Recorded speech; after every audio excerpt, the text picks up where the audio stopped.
I'm glad that he remains to be one of the more interesting characters in the Marvel Universe right now. Especially with some of these weaker characters going on. Especially after Black Widow, I was kind of worried that Guys, we're gonna go ahead. These characters were gonna end up a little more bland, and I was really worried with quick. after Eternals that I might have been right. I was really worried that after Eternals I might have been right about it, and I'm very pleasantly surprised. We have 58 movies. Doctor Strange is still very interesting. So we're gonna he's still very he's awesome, and I love him. In terms of the living MCU characters right now, he's definitely up there in terms of the ones I'm more invested in. Especially with his second movie coming out, which God knows I'm gonna go opening day for that one, because that's gonna be so good. I am so excited for that damn movie. But no, I'm a huge fan of Doctor Strange. But while I'm saying that, I think they worked with him really, really well. He didn't overstay his welcome. He didn't overshadow Peter. And the way they wrote him out of the story, for the majority of the second and third acts, I think really works. He did really well. And John Watts, I gotta give him credit. He utilized Doctor Strange well enough to where he didn't overshadow Tom, but it also didn't feel like he was worthless in the movie. He had his role, but he was there for the perfect amount of time. I think he was one of the best utilized characters in the movie. I don't think he was the best utilized, and we'll get to there in a second. But Doctor Strange kind of calling out Peter, just being like, hey, like, all these things are happening because you did it. Because of you. They're here because of you. You have to do this because you didn't cover your ass. This is all happening because you want to hold a secret identity. Everything is consequences in this movie. If I were to have given it a name, it would have been Spider-Man, All the Consequences. It's consequences. It's taking everything away from Peter because that's the consequence that he has to suffer through. It's consequence after consequence after consequence. The consequence of giving Mysterio the glasses. Consequence because he didn't think about calling MIT first. Consequence because at the end of the day, in order to keep the people that he loves safe, he has to sacrifice what he wants. He wants to go to MIT with them. He wants to keep being their friend. He wants to keep doing all that, but he can't. Because when consequences bite him in the ass again, there's no telling who's going to be the next gravestone beside Aunt May. And he wants to prevent that by distancing himself from the people that he cares about most. Simple as that. Spider-Man Consequences, the movie, which I haven't seen since Spider-Man 2. Phenomenal. Greatly, fantastically done. Loved it. Doctor Strange makes really good points about that. This is Peter's fault. Okay. Peter has to be the one to fix it, and Peter knows he has to be the one to fix it. And he does, but at the cost of what he wants. And that's the essence of Spider-Man. Because when he puts that suit back on, at the end of the movie, not great. It shows that he knows what he has to do. He's got the responsibility, and he's going to keep doing it, but he's going to make sure these people are 58 safe. 58 movies. So, 58 movies. Very nicely done. An awful lot. I'm telling you guys that like I said, there's just a couple things I didn't like about this movie. 58's not great. I didn't like everyone being cramped into Happy's apartment. That was There's a couple here that I think are going to be really some interesting. Some of the comedy did not even stick interesting, but pretty easy to rank. In the beginning half of the movie.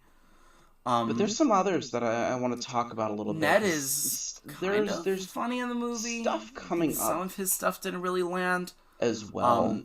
When it comes to movies, the very hit or miss one. And I'll share my worries. I thought was really funny when he asked Toby if he had a best But friend. overall, I don't think and that he's like, 2025 no. He's like, I used was a bad to, year for and movies. then Honestly, he I died don't after think he it tried was to kill terrible. me. That comedy. There were I think Ned was funny in that movie, couple or bleak that ends. part. I think but the Toby's good response movies, was kind of stupid, like especially the because best his movies that come out monologue of at the end of 2025 Spider-Man are some 3 of is the like, best that's come my out of best this friend decade. Harry told me that we all have a choice, and he chose There's to a be couple the better part obvious of himself ones at the end that of the are movie. going to be popping up when we talk about So it. I don't know. Maybe it's Sinners like will be one Toby's of those way that of I'm going to be talking about quite extensively. how he came to the way that one is sort of accept the death of Harry. I don't know. It's not how I would have written so that's it. the But at the end of interesting the day, part about it's not bad. 2025. So, like I said, But I for the think what most was part, really doesn't feel funny like was where any he's of like, I'm these not were gonna become a supervillain and try to kill you. Actually, there was a He's couple just that smiling were really and he's bad, like, and yeah, I'm no, I hoping got did this. end up And fucking Andrew Garfield just putting pats him on the back like, those in there. you did good, kid. Don't Well, I worry put about some it. of the You bad know, ones in that sort of look. I didn't forget about No, him. that was I don't think him was hysterical. very good. We'll That talk was about so that. funny.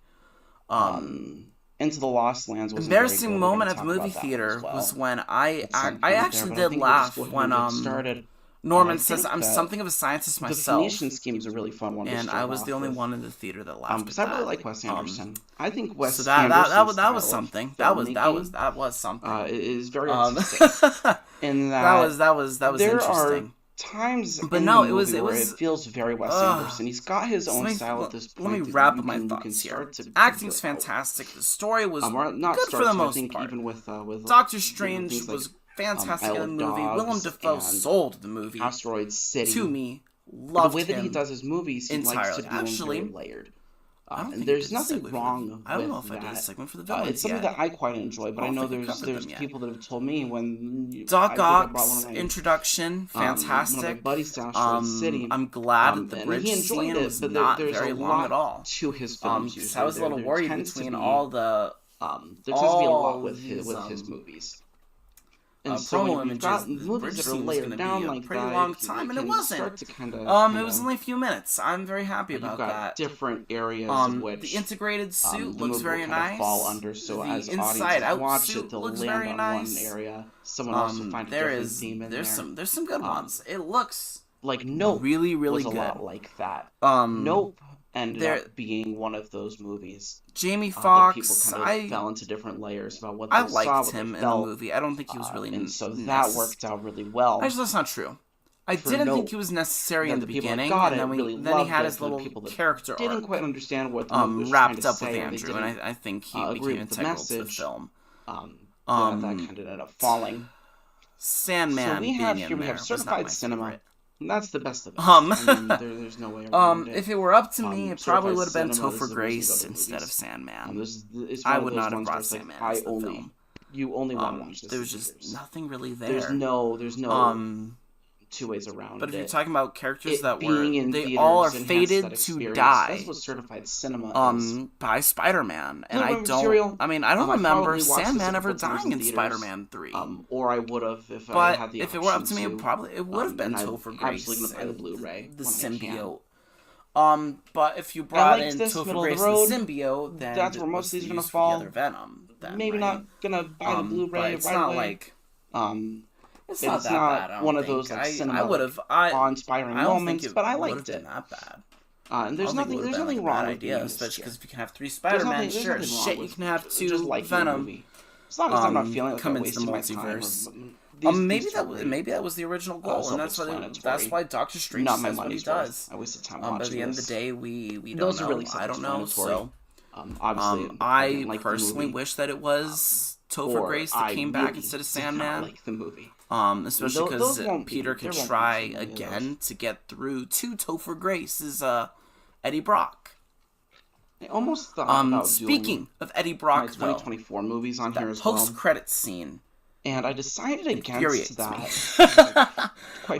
It's not bad, and I get why they did it. It just kind of negates. Maybe eventually I'll work back, because I did do my 2023 tier list.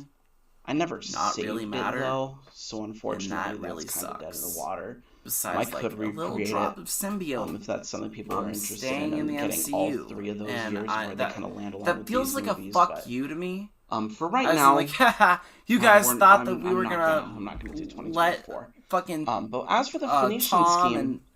I'm gonna talk Eddie about Brock that just a little more. Nah, bro. While we're on it. And then the just cast as well, nothing. I think, was I wish really we did well get done. a line I liked with Michael Cera in this movie an awful lot. With Tom Hardy's Venom and Tom Holland. I don't remember but the names of the cast. Who knows? Maybe it'll still happen. Maybe it will. Maybe it won't. Their performances were all spectacular. I really enjoyed this one. This film is great. If you haven't seen it yet, absolutely do so. There's nothing. I get that it's a scary time right now. On there. The jumps to COVID from Spider-Man just being as good as it was finally starting to sink in a little bit. And that kind of sucks. But if you're waiting for Blu-ray, and I understand that it's not in the highest category. I believe there are pre-orders starting too long for around. So definitely for the story I was trying to tell. Order that. It wasn't bad. If you're on the fence about it, absolutely get that movie. I absolutely get the Blu-ray. I will buy the Blu-ray when I can. You're not going to be disappointed. Absolutely. But I would hope that a working everyone man who cares about spoilers has already seen the movie. I think when it comes to Jason Statham movies, and I hear this a lot. So that's kind of my family tends to watch a lot of movies as well, so this works out pretty spectacularly. Is it my favorite MCU movie? You know what you're getting. No. With his I think I like Infinity War, really do. Captain America. You know what you're getting, and there's nothing and the Winter wrong Soldier. With that. I know that if I want to just sit down Captain America, the Winter Soldier, movie, Infinity War, I could mostly Doctor Strange to do that for me. Are easy. I know that I think when are he goes, easily better movies. You get a bit of action. In my opinion, a bit of corny dialogue. You get 1 to 3 puns. I might even throw Ant-Man up there. Every 30 minutes. I rewatched Ant-Man and it works out. And there's not, I don't. No Way Home is probably 5. I don't mind Jason Statham movies being just 5. Probably be Civil War, Doctor Strange, they're Infinity good. War. It is the most. I think it's probably one of the most middle road of the movies here. Maybe I'll do it here one of these days where I can really I don't love it. But it wasn't bad. Yeah, it really was not bad. Captain America, Infinity War. I can't fault Doctor what Strange, Jason Statham movies are. Ant-Man. I'm never going to fault Jason Statham movies being what they are. For me, right there. And that is argue with me all you want. I don't care. Simple action movie that I can take someone to and have a good time. Top 5 is easy. As long as you don't think about them too much. But no, the absolutely go watch this movie. Fantastic. Put a little too much thought into it. Won't be disappointed. Let me know your guys' thoughts in the comment section below. We're not going to think about those movies too hard. What you guys thought about the movie? We're going to end up. Were you guys surprised that the other 3 Spider-Men were in it? Do you think that they did a good job with them? We're not gonna. I sure as shit think that they did really nice in terms of wrapping up some of these story arcs that I think as long as the original movie sort of left. They are. And I think this. I'm very excited. Probably for the future of Tom Holland and his college trilogy. Goer. But let me know what you guys think. Please make sure to rate, comment, subscribe if you haven't. Shelter actually be a 9-parter Spider-Man review series coming through. When we do this is actually part 1 of it. We're gonna go to part 2, where I'm gonna go and I'm gonna talk about the original Spider-Man from 2002. So subscribe if you're ready for that. You guys have a great day. Okay. The Alto Knights is also one of those movies. I actually don't know if I remember this one too well. It was fine. It's not. It didn't blow me away. I think I think it was the mob. I think that's what it was. It was breaking down the mob. And that's fine, I guess. I mean, De Niro's in it. He did 2 roles. It was good. It's not Sinners good. Sinners did that so phenomenally well, and just kind of unfortunate.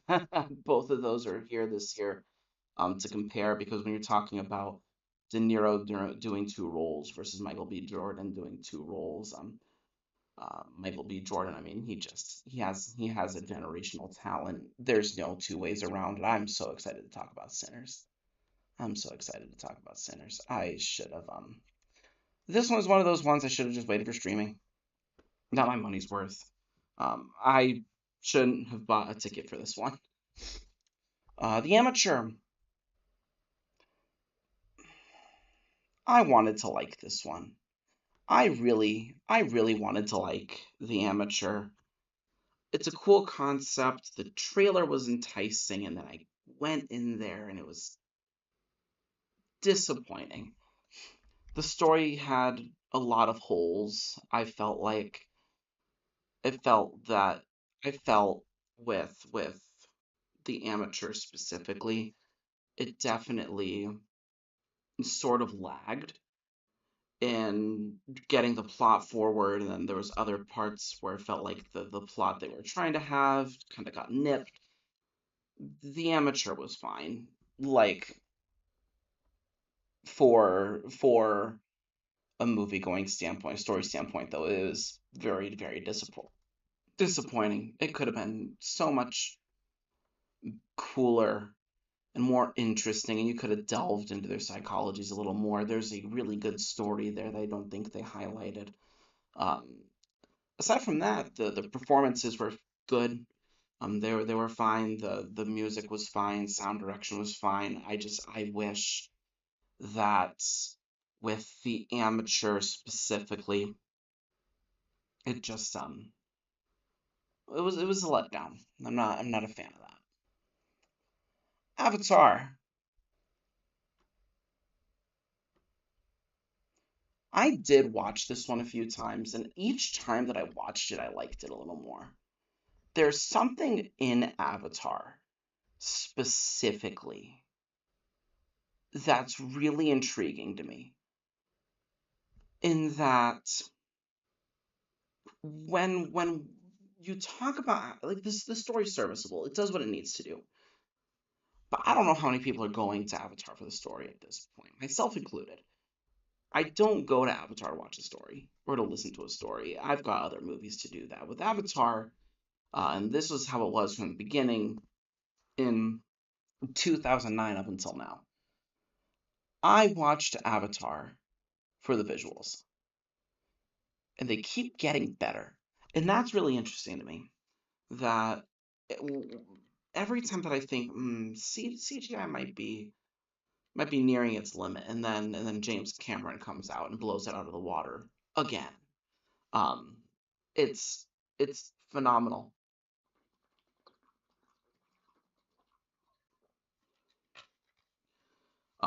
The Colonel is hilarious as always. He's so funny in this movie.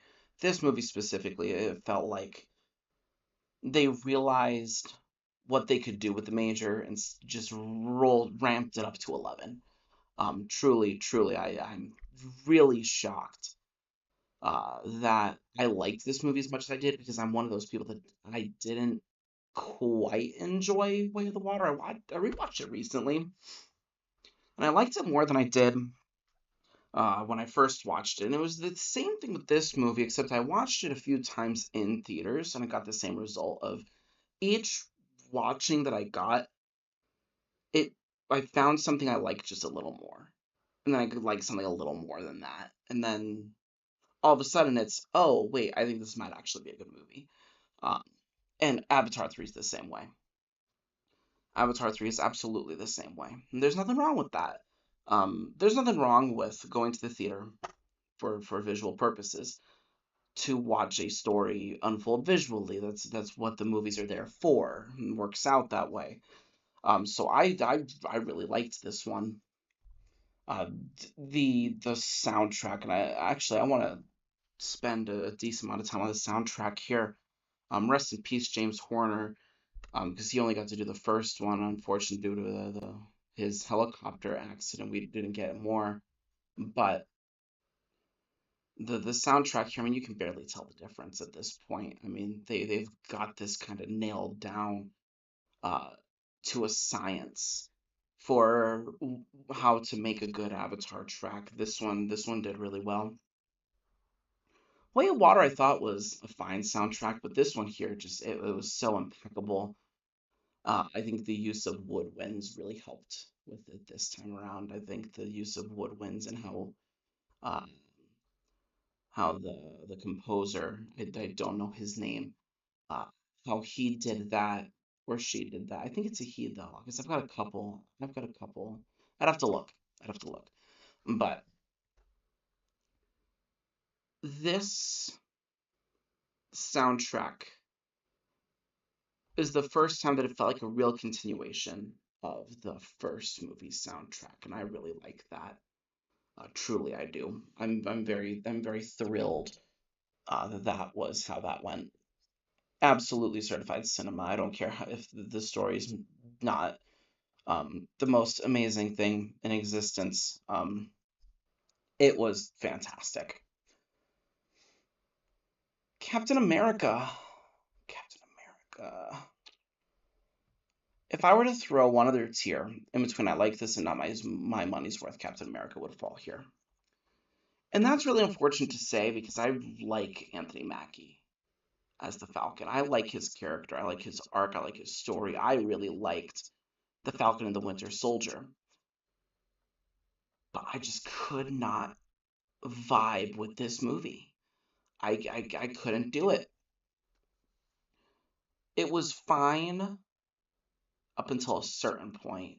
And I think it's once the Red Hulk kind of made his showing, and how quickly that went that I just wasn't quite there for it. I think we should have gotten a little more time with Harrison Ford's character.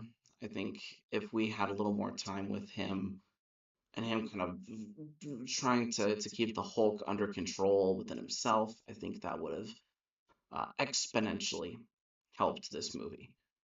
I think this is what helped this movie so much.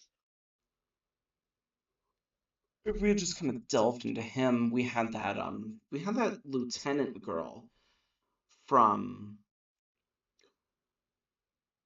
like in the middle of the movie. In the middle of the movie. Or no, she was kind of pieced in throughout. The issue with her though is that she didn't really give anything to the story. You could have plucked her right out and nothing would have changed. Not a single thing would have changed if you had taken her out of the movie. And that's something really interesting about the rest of these movies that if you pick someone out of them, or at least for the higher up movies, if you pick a character out, you're going to feel it. But with this one specifically, you can pluck her out and absolutely zero things would change. Nothing would change about this movie if you took her out. And that, like I said, that really sucks. I really like Anthony Mackie's Captain America, but it didn't stick the landing. Caught Stealing. I really liked this one. I really liked Austin Butler's performance in here.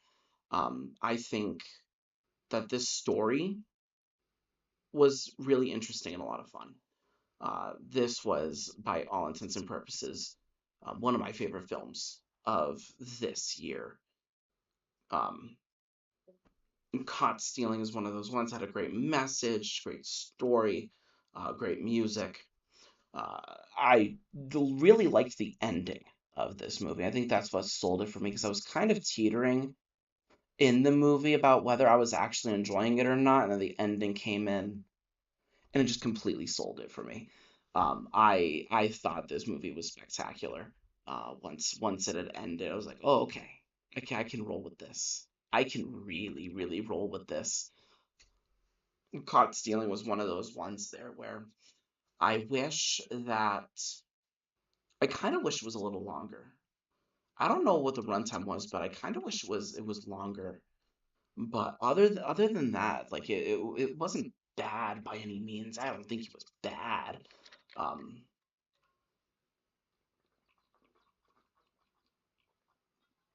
I'm gonna give this like 10 more minutes, and if we're not getting traction on YouTube, we'll swing it over to Twitch.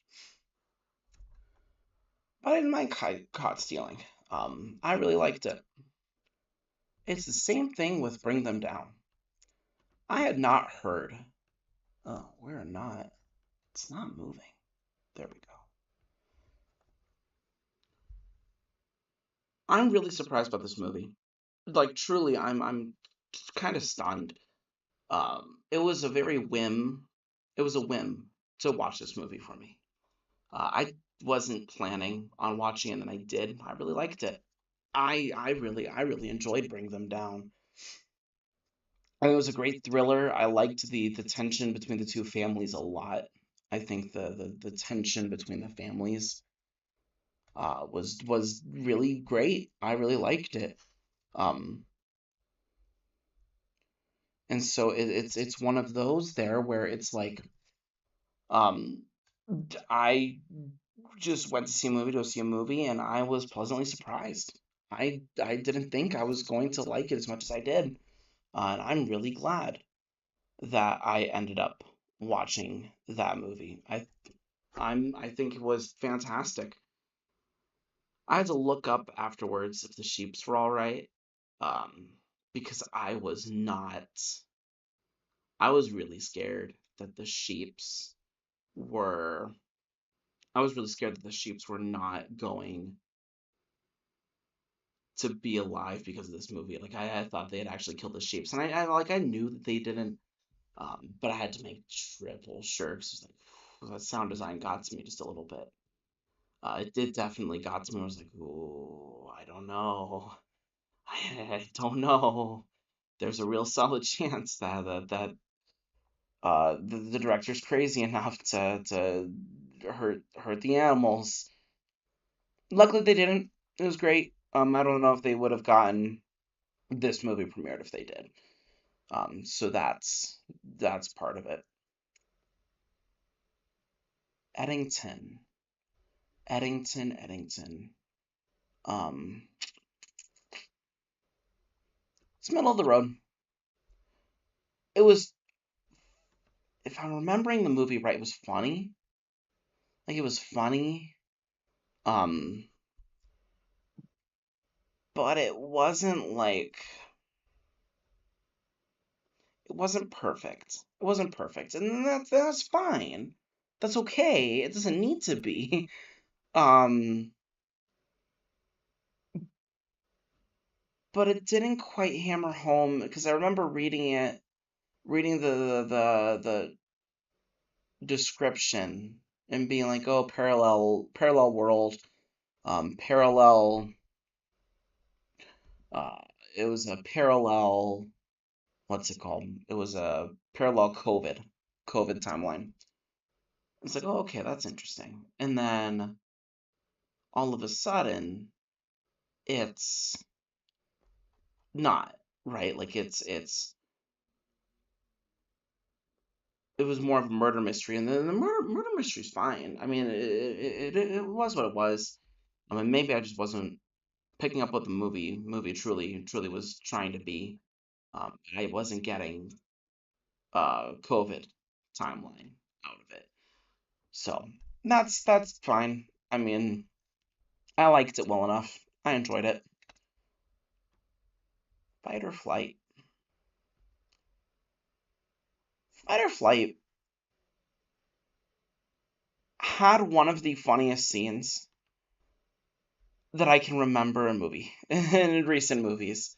When this man is high off his ass and he's going around and beating the shit out of people on this plane was one of the funniest things I've seen in a while. It's been a while since I've seen something that funny out of a movie. I mean, I was just smiling the entire time. I thought that scene was brilliant.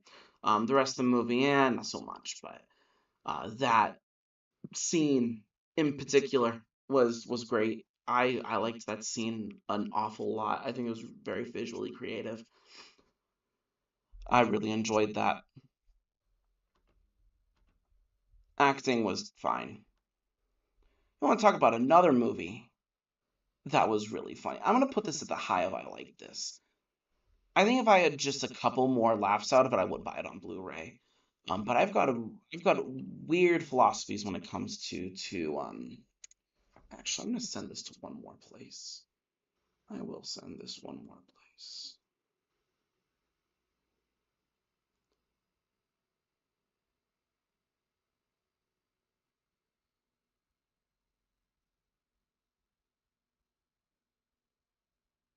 No, actually, I won't. I won't. Um, no, I enjoyed the which one are we on? I think it's Fight or Flight. Yeah, Fight or Flight's it. No, Friendship. Friendship. We're talking about Friendship. Um, the scene with the frog in Subway and the aftermath of that scene is the funniest scene that I had seen in movies this year or that year.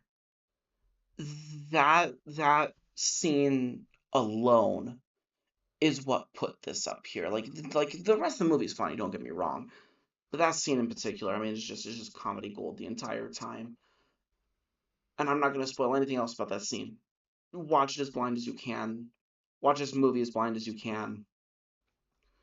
Because there's times you're standing there and it's like, oh my god, I'm not laughing, I'm cringing. This is not great. But then there'll be another scene right after that would get the rest of the theater laughing. I thought it was great. Um, like I said, that was one of the only scenes. There was a couple scenes I thought was really funny, but that scene in particular, I mean, I was crying by the end of it. It was so good. It was so good. That scene was awesome. Drop. I'm also gonna put there. I liked it. I think the actors were great in this one. I think that the actors specifically really helped this movie be what it was. Drop is one of those ones that I kind of wish um, there's kind of adjusted the premise just a little bit. Um, or at the very least, like we didn't need like this whole like her falling out the window and type of thing. I think if you just kept it towards this mystery of oh my god, who's putting these airdrops. I think if you just kept it that way, none of this, like disaster movie things of just oh he's just trying to get her. I think the tension itself, weirdly enough, would have been higher in that regard of just is he going to get her without the whole restaurant really um kind of falling suit in that regard. Can he get to her? And so I think that was fascinating. I think that was really good. But other than that, for what they did, I think was really good. I didn't mind it. I can't figure out what that one is. I'm gonna pull that up actually. I'm gonna pull that up. I don't know what that is. Handmade. Oh, right. I just watched that. I just watched that. Not my money's worth. Incredibly boring. I didn't like the story very much. Um, it was fine, I guess, but it was one of those ones there where it's, I don't know. I don't know. I don't think I've got anything that I can say that anyone else. I don't think I've got anything new to say that people haven't already said about this one. It's fine. Like it's not fine, actually. It's not fine. It's bad. It's not your money's worth, it's not my money's worth. It's not great. Him. Oh, we got to talk about tomorrow at some point, or hurry up tomorrow at some point as well. Oh no. There's a couple movies in here that don't land in this tier. Oh, that's not great.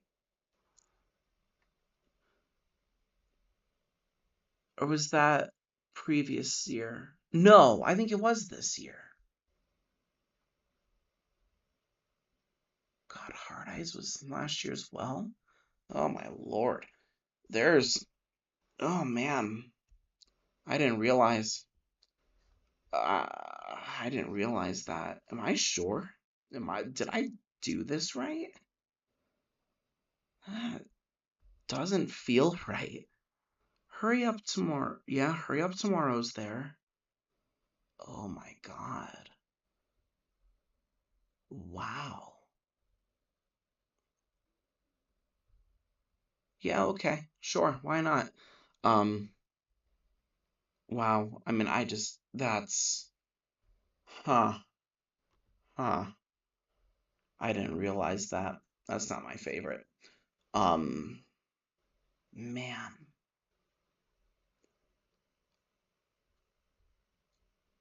Hard Eyes was February. Wow. Okay. I guess we will talk about Hard Eyes. Um, I am not the biggest fan of horror or gore. I don't find them entertaining genres very much. That said, I really liked this movie. I really liked this movie. It was silly, it was campy. It definitely felt like a rom-com first, but the action really helped it out. The action really helped this one out. I caught the twist pretty early on, about Heart Eyes himself, but that didn't take away from my enjoyment of this movie at all. Hard Eyes was a fun one to me. The gore was silly. Like it wasn't serious gore or like realistic gore or anything like that. It was, oh, this is pretty funny to watch. Like the opening kill is the girl's head bursting in a vineyard, little thing there. It's supposed to crush grapes, basically. And I liked this movie. I didn't mind Hard Eyes at all. Um, the only thing kind of came from there, I mean, these are just brilliant movies. This was a great time and a great watch. But it's not anything that's going to be like, man, like these are like genre defining things. Like this movie is the opposite of genre defining, and that's fine. That is okay. I don't mind that. Um, but Hard Eyes specifically, I had a great time with. Karate Kid. They should let this rest. Honest to God, honest to God, let this franchise be done. Cobra Kai's over. The Karate Kid can just not do anything anymore. I think most people would be okay with that.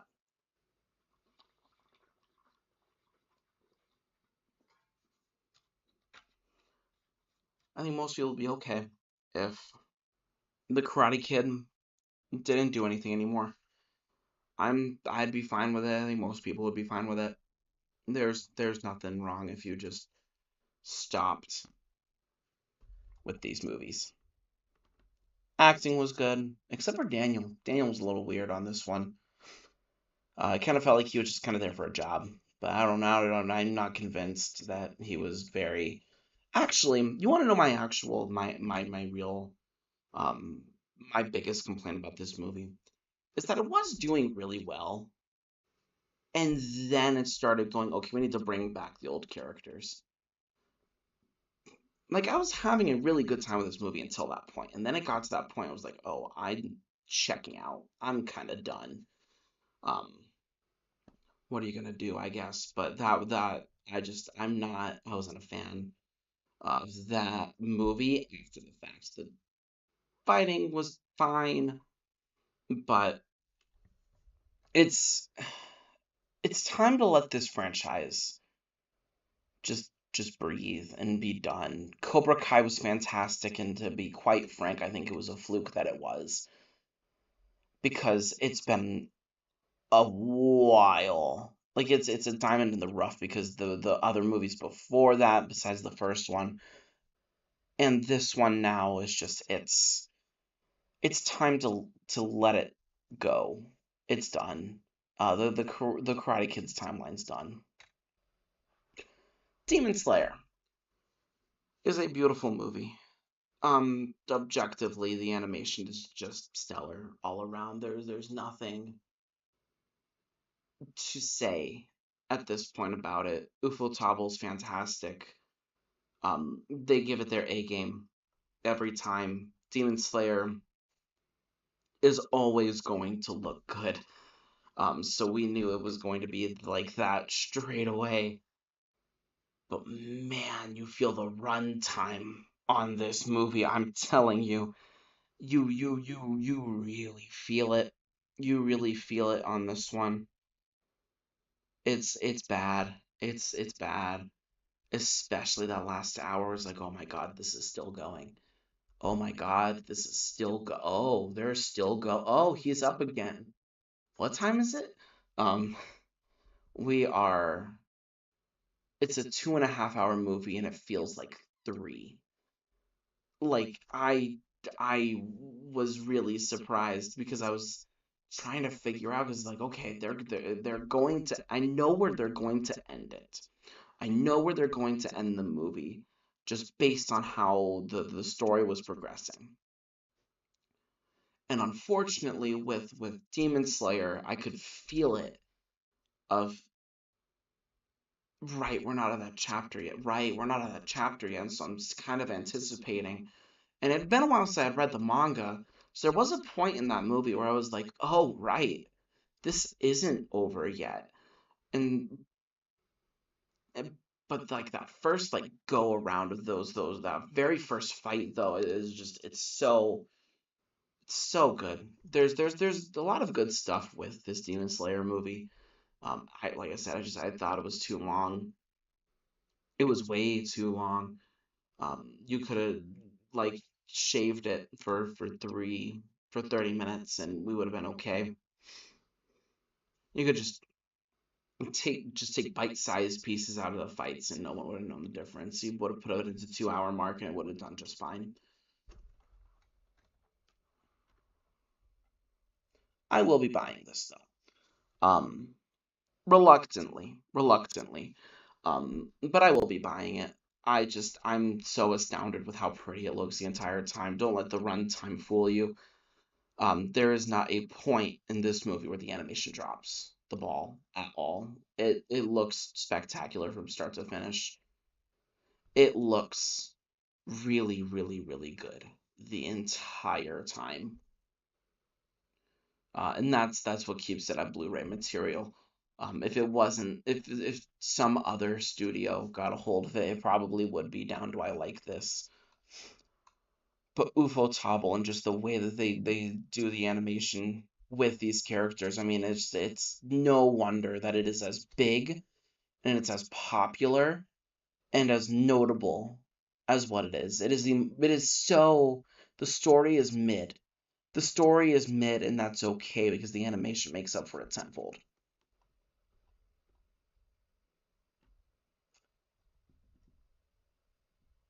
I wanted to like this movie. I wanted to like this movie, and the reason I wanted to like this movie is because K. Quinn Hun, um, he's really, really, really good. He is a great, great actor, but this movie was not it at all. This movie was not, by any intents and purposes, his best work, and so I wish I liked this movie. I wish I liked this movie because he is the saving grace in this film specifically. He's so good. He's so good. But like I don't know. Like he can't carry it. And there's nothing wrong with that except there is. Because if he's not doing anything on screen, I'm not having a good time. Like I'm not having a good time watching this movie when if he's not on screen. If he's not there, I'm not there. Mentally, it's like, oh my god, this movie's taking forever to get done, and I can't do it.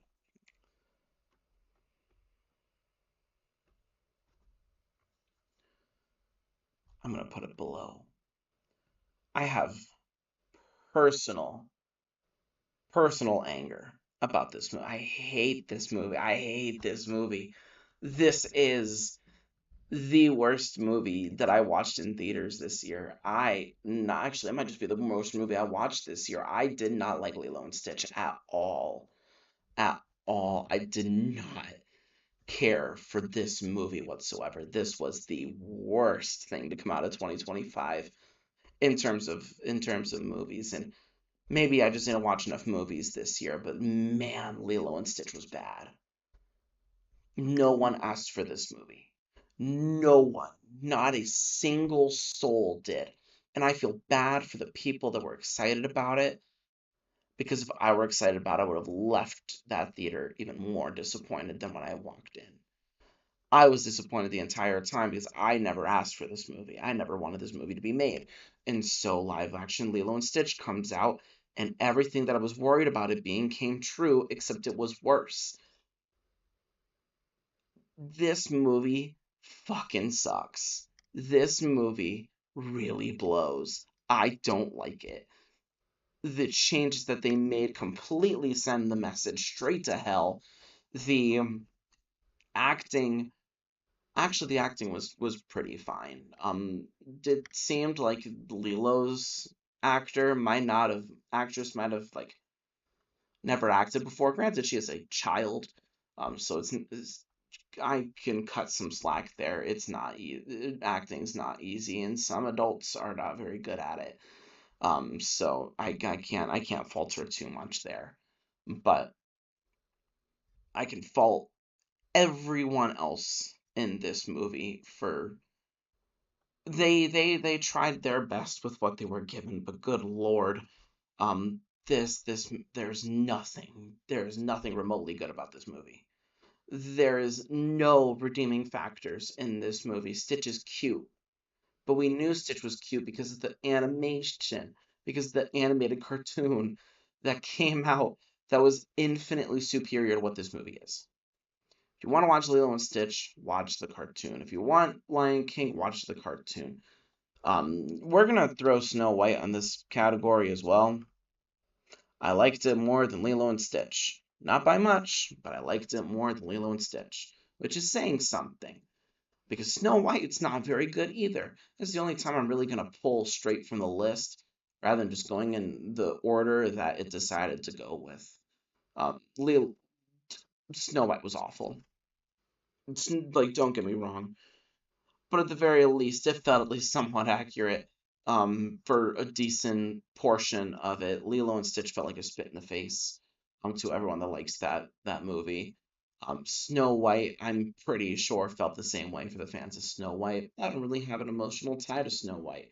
You know what I have an emotional attachment to? Lilo and Stitch. Not a fan of this movie. And when we talk about How to Train Your Dragon, we're gonna have a lot more thoughts because there is a good way to make a good live action movie. Lo and behold, How to Train Your Dragon might be it. And I will go into depth on that, but I was very, very surprised that I walked out of that theater happy. But these two, mm-mm, mm-mm, mm-mm. Snow White, I actually didn't mind. I like Rachel Zegler well enough to the point where it's like, okay, you know what, I can deal with this. But there was nothing about Lilo and Stitch that I was really having a good time with. Snow White though is just it's a step up from Lilo and Stitch. There's good songs in there. Rachel Zegler's voice is just incredible. But the whole reason I remember these two so vividly is because I walked out of that theater so incredibly disappointed. Because no one wants these movies. Not a single person wants either of these. I'm never watching it on streaming. I'm never watching it on my own free will ever again. I don't care for these two movies. Death of a Unicorn. No, it's not wasted my time. I also liked this. I liked this movie. I liked it well enough. Jenna Ortega did really, really well. I should figure out what Hurry Up Tomorrow's poster is, so that way I can not look like an absolute fool if I don't talk about it. That was Last Breath. That was good. What does this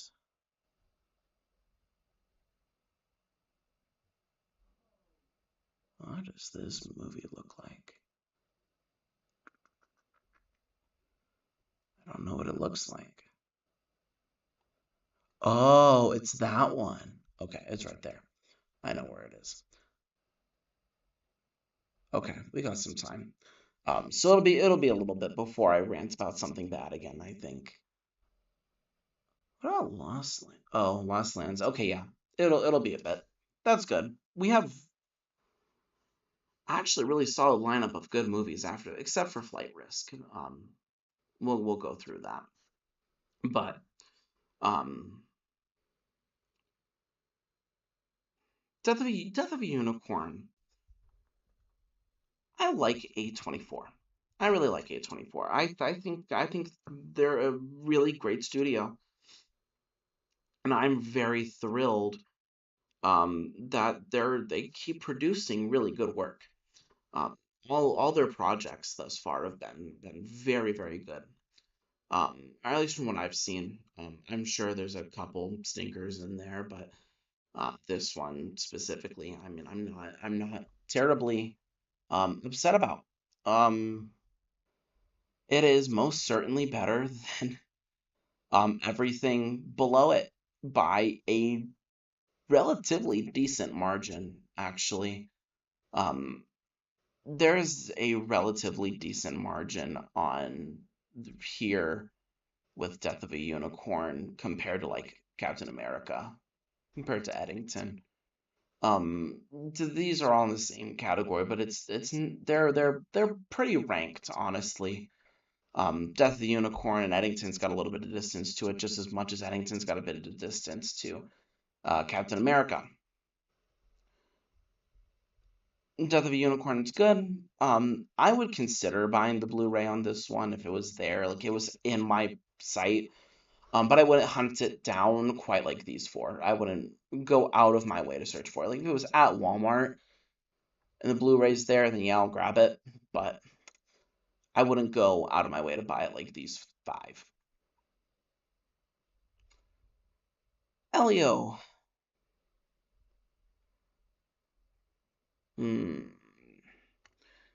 I liked it. I don't remember how much I liked it.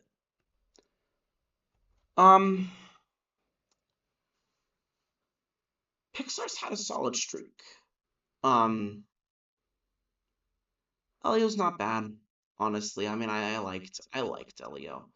I don't remember what the general consensus was on it, but it wasn't bad. It wasn't awful. It was cute. It was formulaic. Some of the comedy was great. I liked the little space weirdo kid. He was a fun time. There's not much. There's not much to say about Elio. Pixar is what Pixar does, and what Pixar does is pretty good. Um, except for Cars 2. But other than that, Pixar's pretty all right. This is a pretty standard Pixar movie. They've been really getting into more facial expressions and making things really dynamic and fluid. Hoppers took that to a really fun extreme. I didn't quite like Hoppers story wise, but animation wise, I thought it was beautiful. Like, it's so much fun. It really is. Um, Elio was great in terms of the visuals. In terms of the visuals, I mean, Pixar's got it down to a science. It looks pretty. No one on planet Earth is gonna sit there and say that Pixar doesn't look good, because Pixar absolutely does. Mickey 17. Oh, we're gonna end talking about Mission Impossible. That's cool. This is a top 5. I might rank these actually. If it wants to pick up.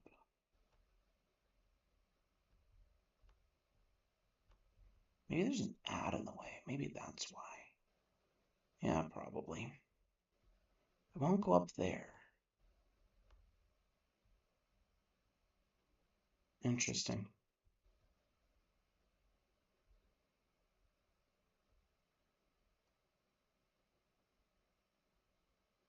Hmm. Well, I mean, I do like it there, honestly. It being right there with Blu-ray actually makes a lot of sense.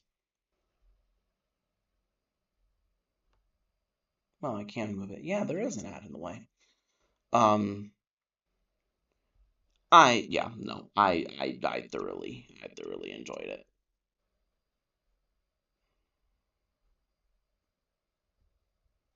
Um, okay, there is a lot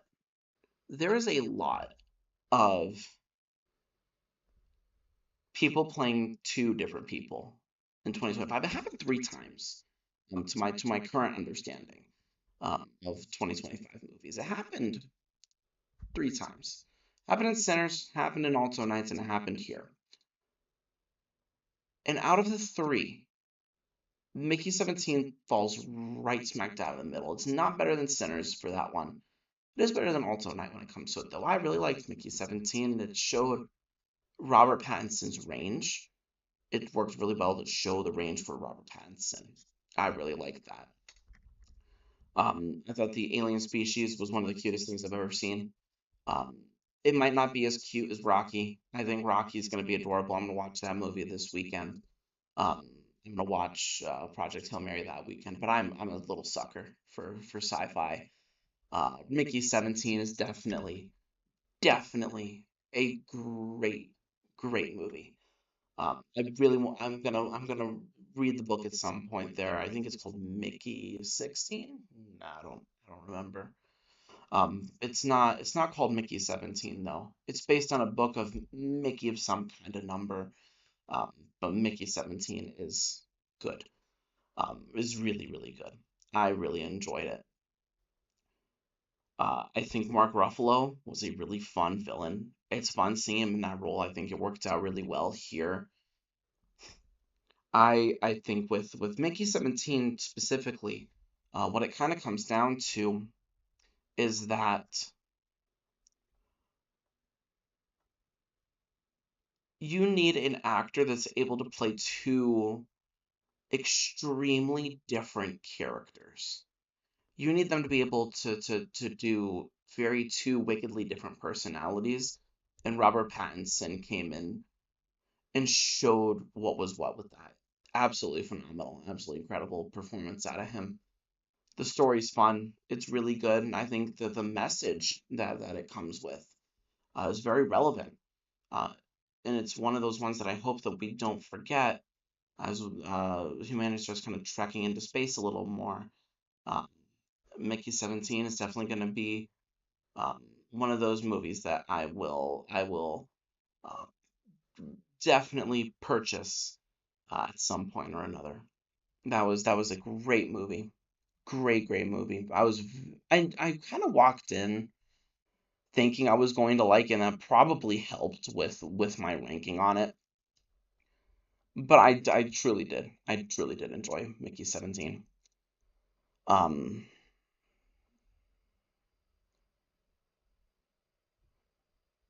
Flight Risk.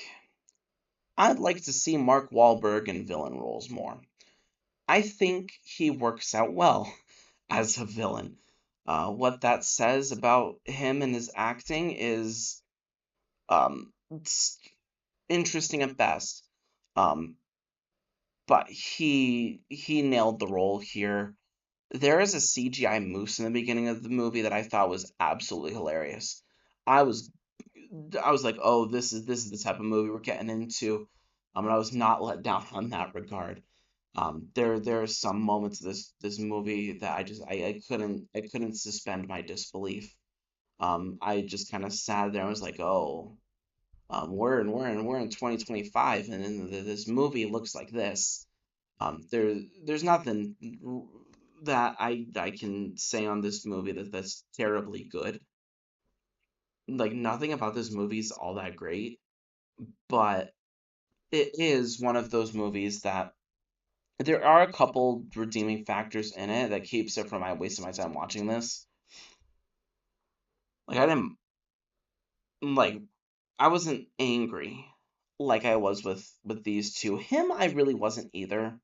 Him was just weird.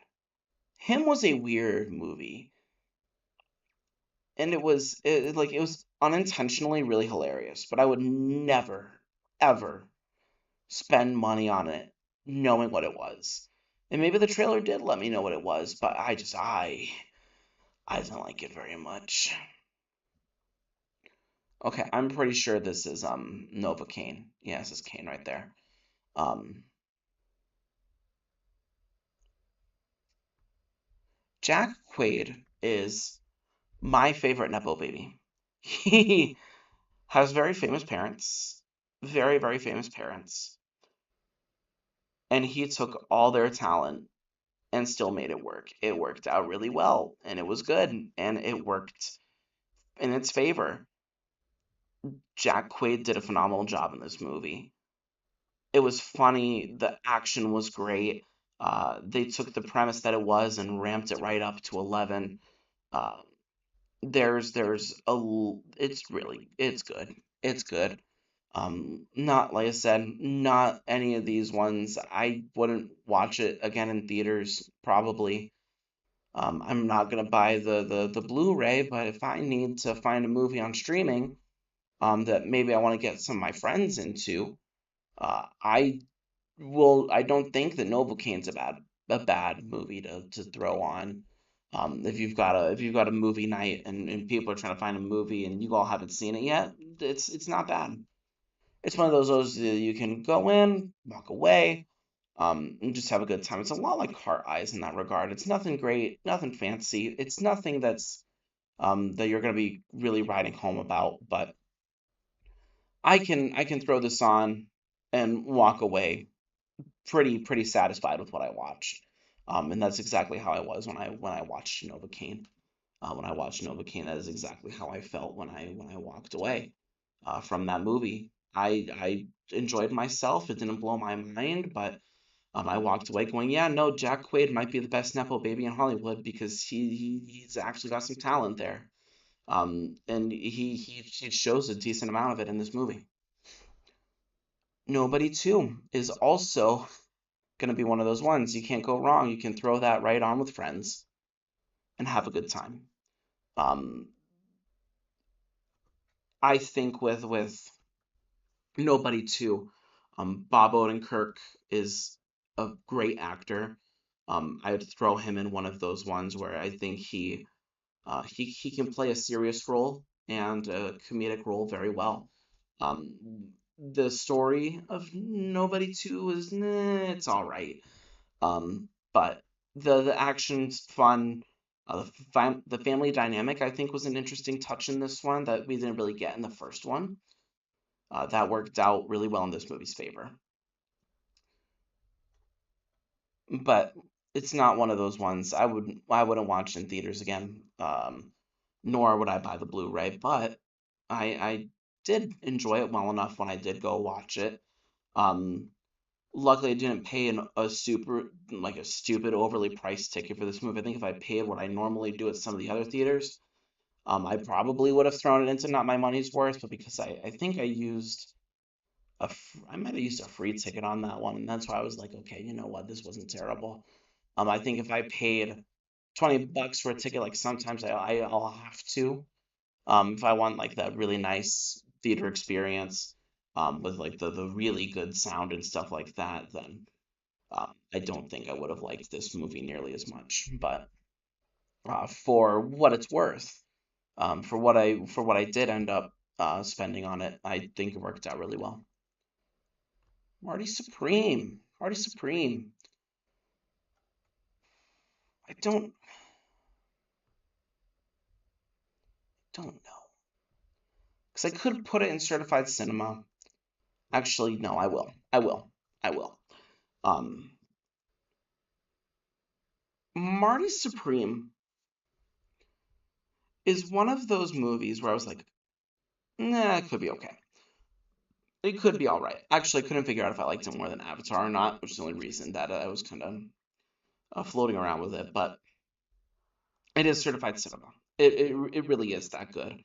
Um, I don't know if I would put it above any of the other ones that won the Oscar above it. It didn't win any Oscars last night. And that's okay, I think. For Marty Supreme. I don't think Marty Supreme was a bad movie. At all. At all. It wasn't bad. I liked the fact that when it came to Marty Supreme, Timothy Chalamet really felt like he gave it his all. He really gave it his all in this movie, and I liked that. I liked that he did that. The story I think is really interesting. I think Marty and his story itself is an important one, especially for today's youth. I was giggling at the beginning about, oh my God, we're watching sperm crack an egg, but it works out really well for this story, for Marty specifically, and how he treats people. I think the audience needed to see that for the message of this movie to ride home. I think this made a lot. I think this made a lot of sense being where it is. I think it should be right here, um, in certified cinema. Really good, really really good. Superman.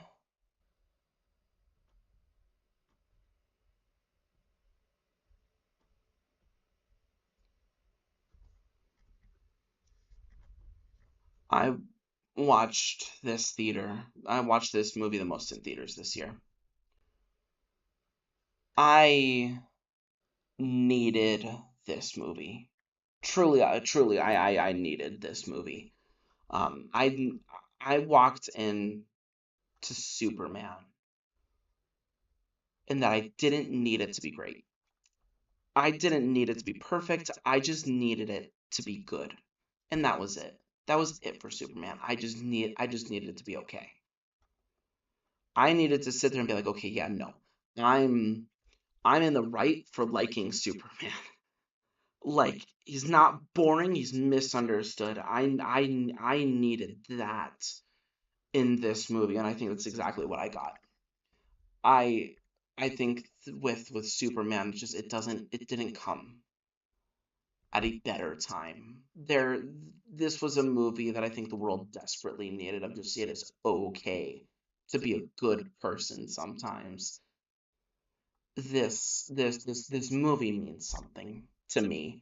This movie really does mean something to me, and if I ever make a scripted video ever again, I do want to beat a dead horse and talk about just how perfect this movie specifically is. This movie specifically is so good at what it does. Superman specifically is one of those movies that has such a resounding message, and I think that's something that comic book movies are missing, or were missing. And I say were because the other two superhero movies we're going to talk about, which are going to be side by side here from the looks of things, um, all have the same thing, is that they have something to say. And I think that's why this year specifically, comic book movies resonated with people a little more, except for Captain America. Captain America did have a message, though. It wasn't a bad message. It just wasn't a very good movie. But Superman, I mean, it's one of those where I was thoroughly impressed, with the characterization of Clark and the characterization of Lois. I really liked Jimmy in this movie, and that's one of those ones that I was getting really scared, just from the lack of promotion from him, that we weren't going to get a good Jimmy Olsen. And I was proven completely wrong. I'm very glad that I was proved wrong on that regard, because I really liked Superman. I thought Superman was great, and I wish that when it comes down to it with Superman, that with this with this Paramount merger, the one thing that I hope doesn't happen, is that the DCU goes away. I'm so I'm so happy with this universe right now. in this movie, and if it's anything about what we're going of what we're going to get, and if it's on the same vein, and if Supergirl is even remotely in the same vein of creativity and respect towards these characters and stories and messages, we're in for a really really good ride with this new universe. Superman's just fantastic, absolutely fantastic. I really liked The Running Man. Or not Running Man. This is the Long Walk. I didn't actually watch The Running Man. That is not on this list. Um, I don't. I know about the book. Like I know a synopsis of it, but the Long Walk, I think, is one of those movies that I wasn't really going to be a fan of. And then I was just watching, I was so engaged with these characters and their stories and why they're there, that with this movie I was pretty stunned by the end of it, especially because I knew the end of the book, saw this, saw the end of the movie. I was like, this makes sense too. I really liked it. I think with The Long Walk, you come into one of these situations here where um if you're not a dialogue heavy person, like you can't sit there and listen to just people talk for the sake of talking, because that's all you really can do when you're walking. Um, it's not a, it might not be the movie for you, but if you can kind of deal, like especially if you watched Oppenheimer, like if you watched Oppenheimer, you can handle this movie just fine. This is absolutely great, absolutely give that a watch. The Wedding Party was, we're gonna put it the way bottom, but I liked it. That was funny. Thought it was okay. Um, on the verge, not my money's worth, but it wasn't bad. Fantastic Four. That's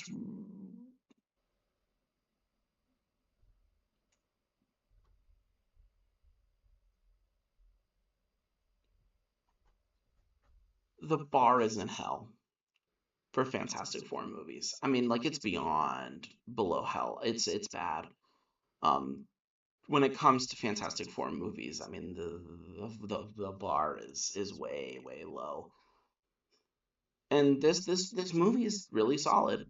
There are parts of it that I kind of wish that we got a little more with Ben. Um, but other than that, like that might be my only like halfway big gripe. Like it's not a big gripe, but it's still a gripe. I kind of wish we'd had just a little bit more with Ben. I kind of wish we explored him just a bit more. But other than that, I mean, this movie is rock solid. Every pun intended. This movie is rock solid. It's very good. Um, for Marvel's first family, I think it's the first one to really do it right. Um, I like the original Fantastic Four, the one from 2004. I like that movie well enough. Jessica Alba's Sue's great. Um, Reed is nah. Ben's good. And Chris Evans as Johnny's really funny.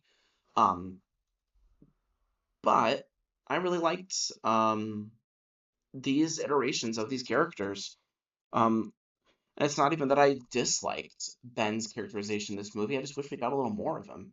When you've got four main characters all trying to vie for screen time, and you've already made Reed and Sue the main couple and the main person people you want to focus on, someone was gonna have to get the shaft, and apparently that was Ben.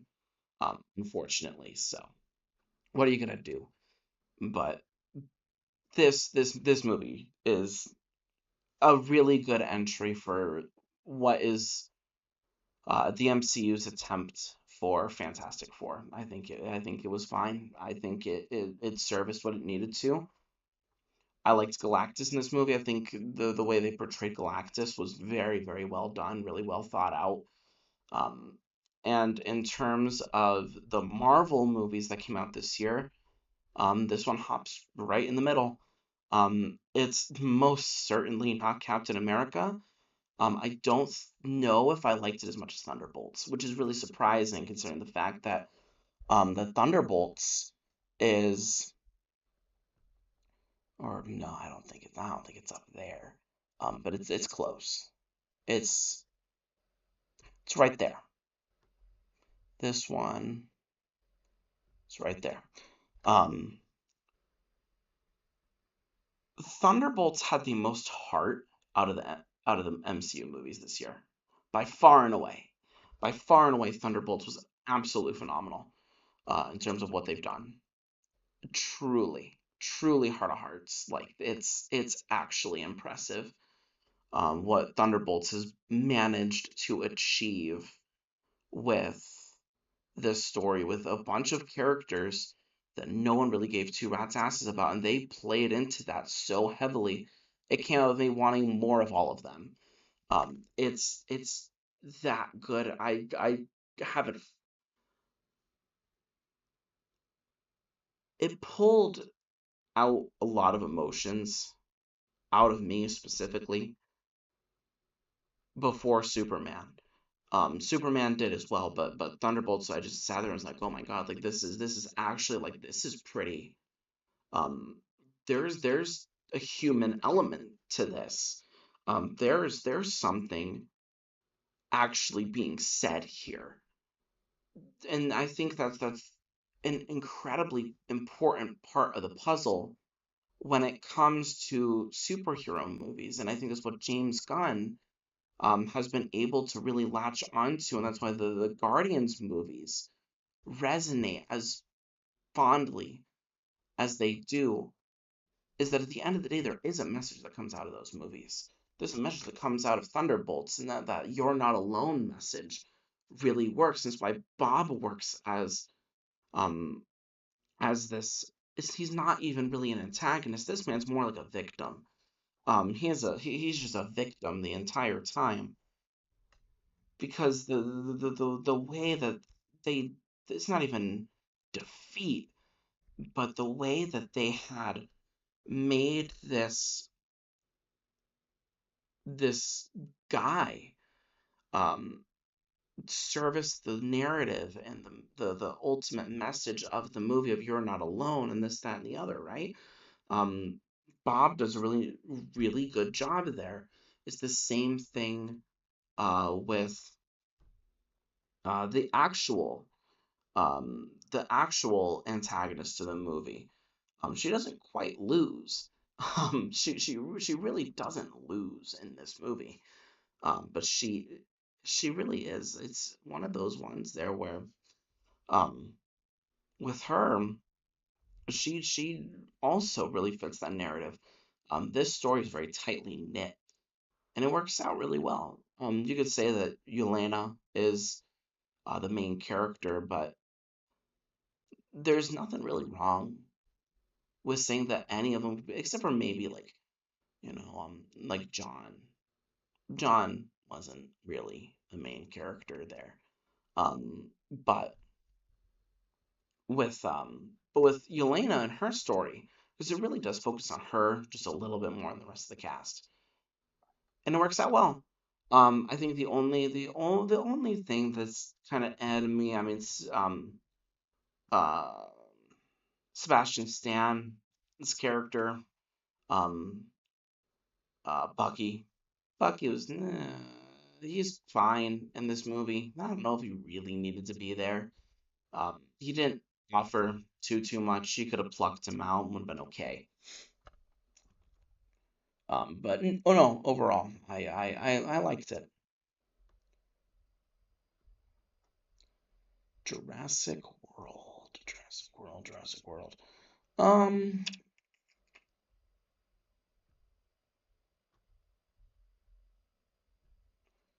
eh, eh, eh.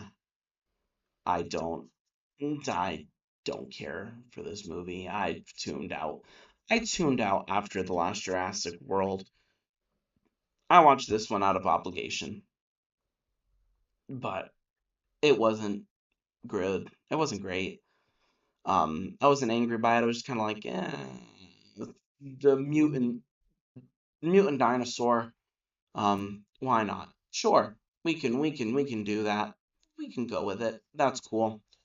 Um, Jonathan Bailey puts on a very, very good performance here. He was acting his ass off in this movie, and that's hilarious because it's one of those ones that I feel like people would only really do it for a paycheck at this point. Like Jurassic World's just that kind of movie at this point. Chainsaw Man was really, really good. It's really good. I've been caught up with the manga for some time now. Um, it's the best arc in Chainsaw Man. It's a Greek tragedy. It's a rom-com. Um, it's an action movie. It's all of those wrapped into one in the most beautiful way possible, and it's so well put together and so knit together so perfectly. I mean, it looks really good. The animation's spectacular. The soundtrack's great. Um, I mean, just everything about this movie is just Chainsaw Man was really that good. I see another viewer. Welcome to the stream, everyone. I've been yapping for quite some time that I haven't actually greeted anyone. It's been over an hour and a half. Or no, not over an hour and a half. It's been like an hour 20. But welcome to the stream. We're just talking about 2025 movies at this point. We're pretty well into the list here. We've made it to the point um where the list is starting to get pretty filled out here. Um, we're in a decent spot. But Chainsaw Man, so much fun. Chainsaw Man is a great time. It's there's a good amount of emotion in this arc. The tragedy that is Reze is really well put together. And then that the twist at the very end about her not being in school. I mean, just everything about that film. Just take everything Tatsuki Fujimoto does and ramp it up to 11. Works out really well for everyone. Okay, we have uh what was this movie called? Deep Breath? I don't remember what it's called.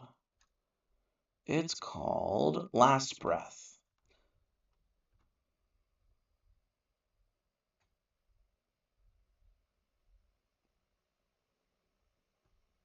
Really solid movie. Really solid. This one happened in real life. Cool. Um, um, that's great. I really liked it. I think the casting was phenomenal. Woody Harrelson does a really good job in this movie. Same with Simu Liu. He did phenomenal in this film. Um, I didn't know the story beforehand, so that helped along with it. But I don't really have much to say on this movie. I remember getting out of the theater really liking it.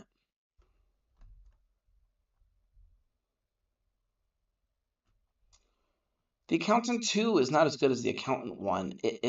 This one is very funny though. John Bernthal is one of my favorite actors in Hollywood.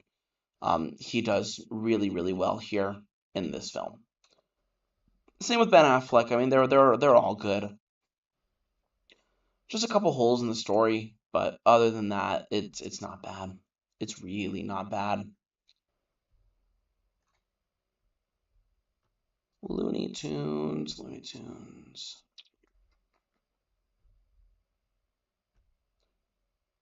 We need more of these. I would go see one if it was out every year. If they released a new Looney Tunes movie every year, I think I'd like that. But they won't. They won't, especially after this merger. They really won't.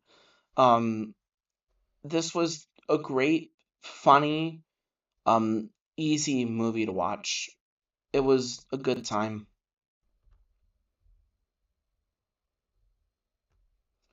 I like the allegories and weapons. Weapons is allegories, and the way they wrote the story, I think was really well done.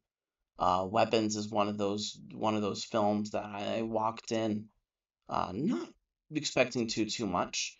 Um, I know a lot of people were. A lot of people were like, "Holy shit, this is gonna blow minds." Then it comes out and it did for most people. I think it was great. It didn't quite blow my mind per se, but Weapons was a solid movie. The message on there was really good as well.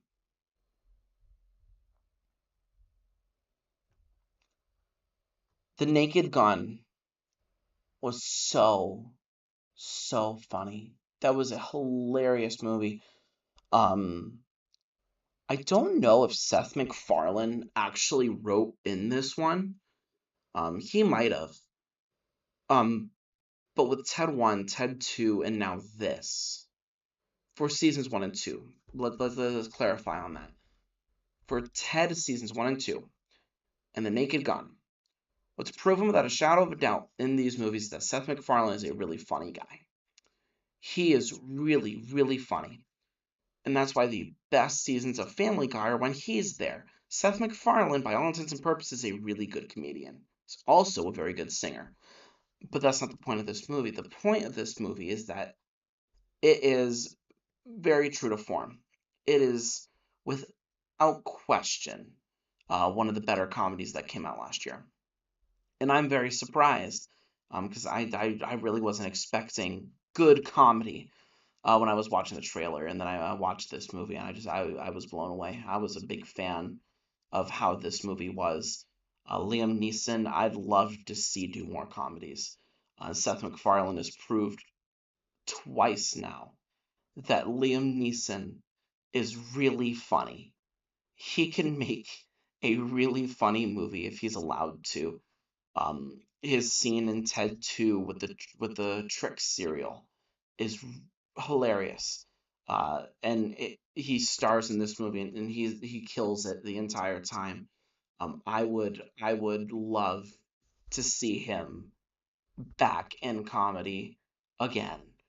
He works really, really well there. Not to say that his other roles in serious movies or more serious movies are bad, but him in this movie specifically, I really enjoyed it. I thought it was a great time, and I'd see a second one with him in a heartbeat. There's no question. I would absolutely, in a heartbeat, go watch a second one of these. Ballerina, Ballerina.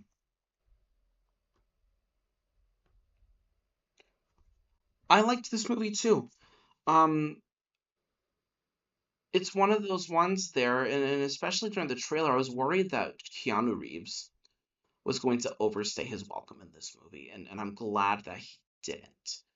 He absolutely didn't overstay his welcome in this movie. I think he did exactly what he needed to do to help service the plot, and it worked out really well.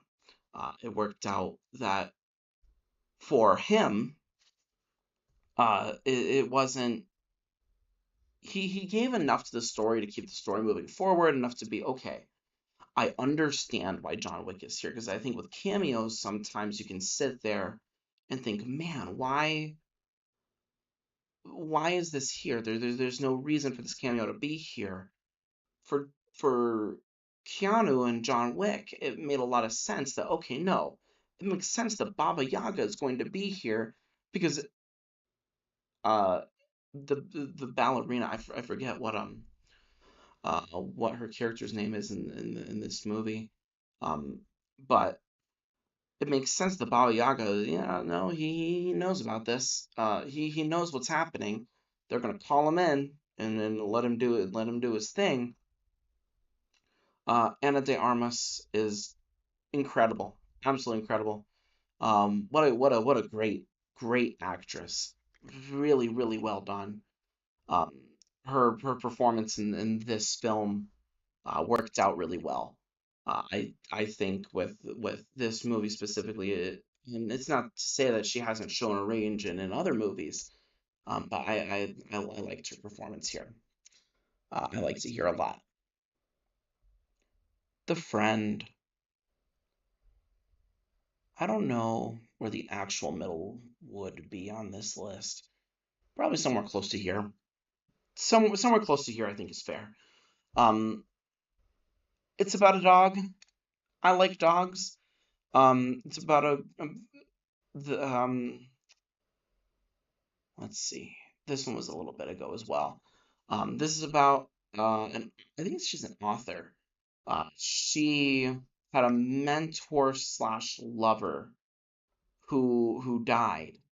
Uh, and so she ends up with the dog. And with the dog, she uh, learns to one, overcome grief, and two, she ends up with coming to terms with grief and loving the dog. It's just a very heartwarming movie. It's not based on a true story or anything like that. Um, but it was good. It was good. This is the only movie on this list. I'm gonna preface this really quick. This is the only movie I didn't see in theaters, and I had every intention to, but I didn't want to go to a sing along. So that's the only reason why this movie's here. I would have seen this movie if I had found a theater that I would have been alone in, but I couldn't. And so I didn't want to go to a sing along. I wasn't gonna do it. It's not my cup of tea, and so instead of being angry that people are singing, they obviously paid to be able to sing along, and so I'm not going to yuck anyone else's yum. I didn't go to theaters to watch this one because I didn't want to hear all that. Um,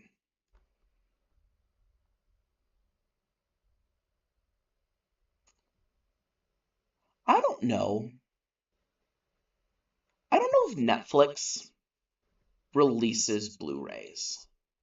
I don't know.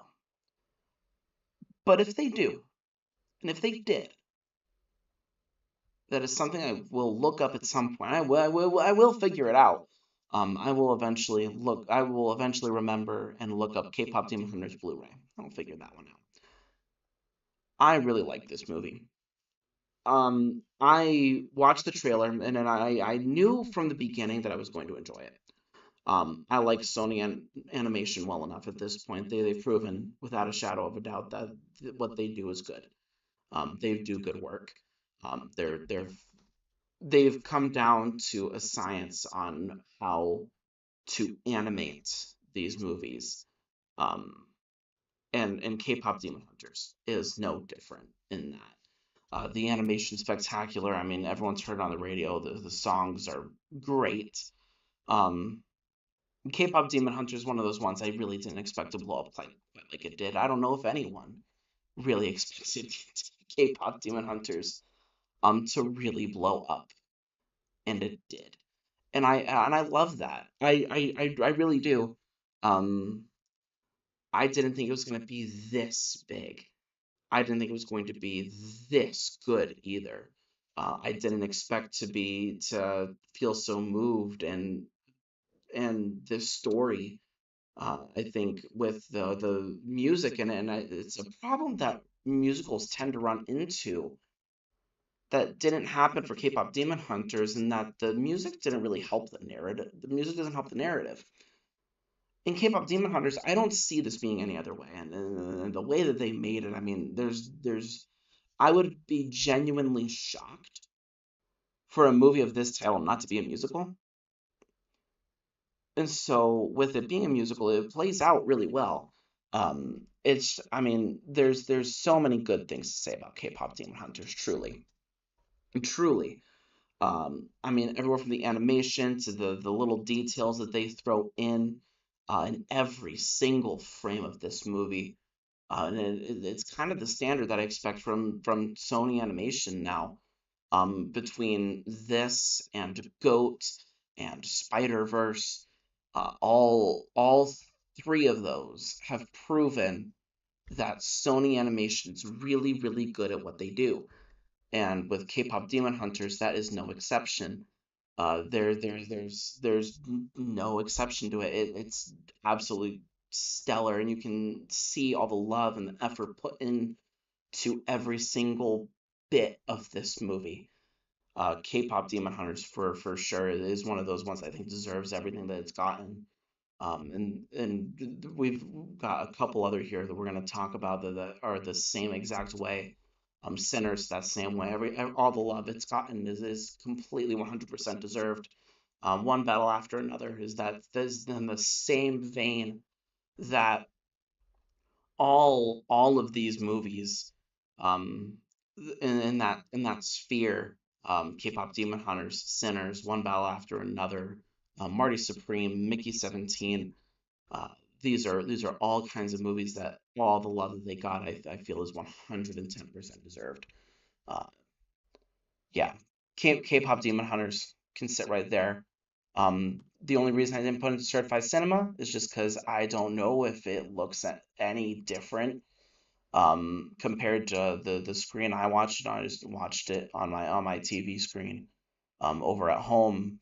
Um, because obviously I don't think Netflix had any clue that this movie was just going to explode.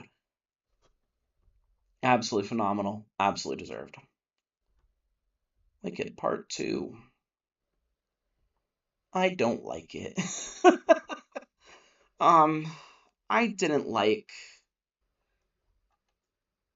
I don't like the second part of the play. I've seen the play, or at least I've seen a version of the play, and it feels like bullet points. Where the first half definitely feels like a well coherent, put together story. And the movie, the first movie, kind of follows that same mm, the same structure, because the play, but obviously as well, the added scenes really helped the first movie kind of flow together. It feels like the added scenes in this movie don't help the plot to get from one place to another, and this movie is what needed that. This part of Wicked specifically really, really needed that help, and it didn't get it. Um, so this one still felt like bullet points, except they put the bullet points longer rather than putting another bullet point in there and trying to service, okay, here's X, Y, Z, 1, 2, 3, 4, 5, and then kind of connecting. From there, Wicked Part 2 didn't really do that. The new songs are good. I don't mind the songs in this movie. Wicked as the same thing as K-pop Demon Hunters. I don't think this story works without it being a musical. I think that the musical helps to push the plot along. In this movie specifically, I think if we didn't have those inner thoughts of Elphaba and Glinda, we would be in some serious trouble. Because I don't think the plot would make a whole lot of sense without it.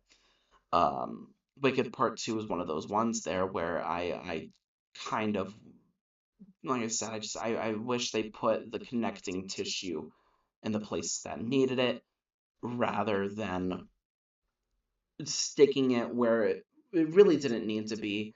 Um, there is parts of it that do kind of help to bring the plot together, but it's not much. It's more in the beginning, and then by the time they run to the kind of the middle and end point, there's not much more they add that helps the narrative focus, and get back to basics. So I liked the movie well enough, but I really like, I liked it enough to not say it's not my money's worth, but I don't quite know if I liked the movie.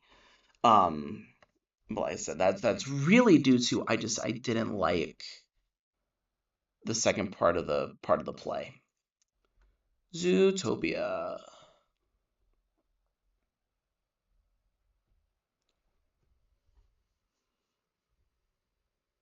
This was not worth 9 years. This was not worth 9 years. I don't know if you could ever make a Zootopia sequel that would have been worth the 9-year wait. Truly, heart of hearts, I really don't think so. It was such a long time. Um, but I might just be a hater because somehow this movie is making a ton of money. I mean, just a ridiculous amount of money is being made because of this film, and I don't know if I quite understand it. Um, Zootopia 2 is good though. Don't get me wrong. Um, it's not a 9-year wait, but there's no movie that would have justified the wait for it. But it is good. It is good. The story's great. The characters feel like um they haven't changed from where we left them. And to be fair, I think it takes place like a week after the first movie, so that was to be expected. Um, but this movie really worked out. There was a couple really good jokes in there. The villains were okay. No, the villains were all right. It's a Pixar movie. So I called the twist relatively early. Um, but just because it's predictable, does not mean it's bad. If predictable meant bad, I think not a lot of people would like My Hero. Um, as long as the predictability services what you're trying to do with your story, you're able to find some unique twist on it. It works out, and I think Zootopia does that in spades. Um, it was a little boring for me, but I don't blame anyone who liked this movie. I really don't. Or who loved this movie. And you know what? If it serviced you, then that's great for you. And I'm happy that that's what happened for you. But for me, it wasn't enough to quite bump it into these two tiers. But it's not a bad movie by any stretch. What is a bad movie is Hurry Up Tomorrow. And the only reason that I'm going to put this above Lilo and Stitch is because, like I said, Lilo and Stitch was insultingly bad. It was insultingly bad. Um, Hurry Up Tomorrow was just a bad movie. It was just a bad movie. Um, I think The Weeknd should just stick to music. I think he's great as an artist. He's obviously a very talented musician and singer, and that's his calling. I don't think acting was his choice. Um, it's not great. But you see Jenna Ortega just acting circles around him. I mean, it's wow. The narrative was weird. Um, the I could not figure out what this movie was about. And then people were telling me what it was about, and I could not see the vision. Um, Jenna Ortega is supposed to be him, and this, that, and the other, and it's if you're gonna make a movie like that, you've got to be able to tell the audience what they're seeing. And with Hurry Up Tomorrow, it doesn't do that. Um, People have seen the clips all over Twitter of his acting, so I'm not gonna beat a dead horse.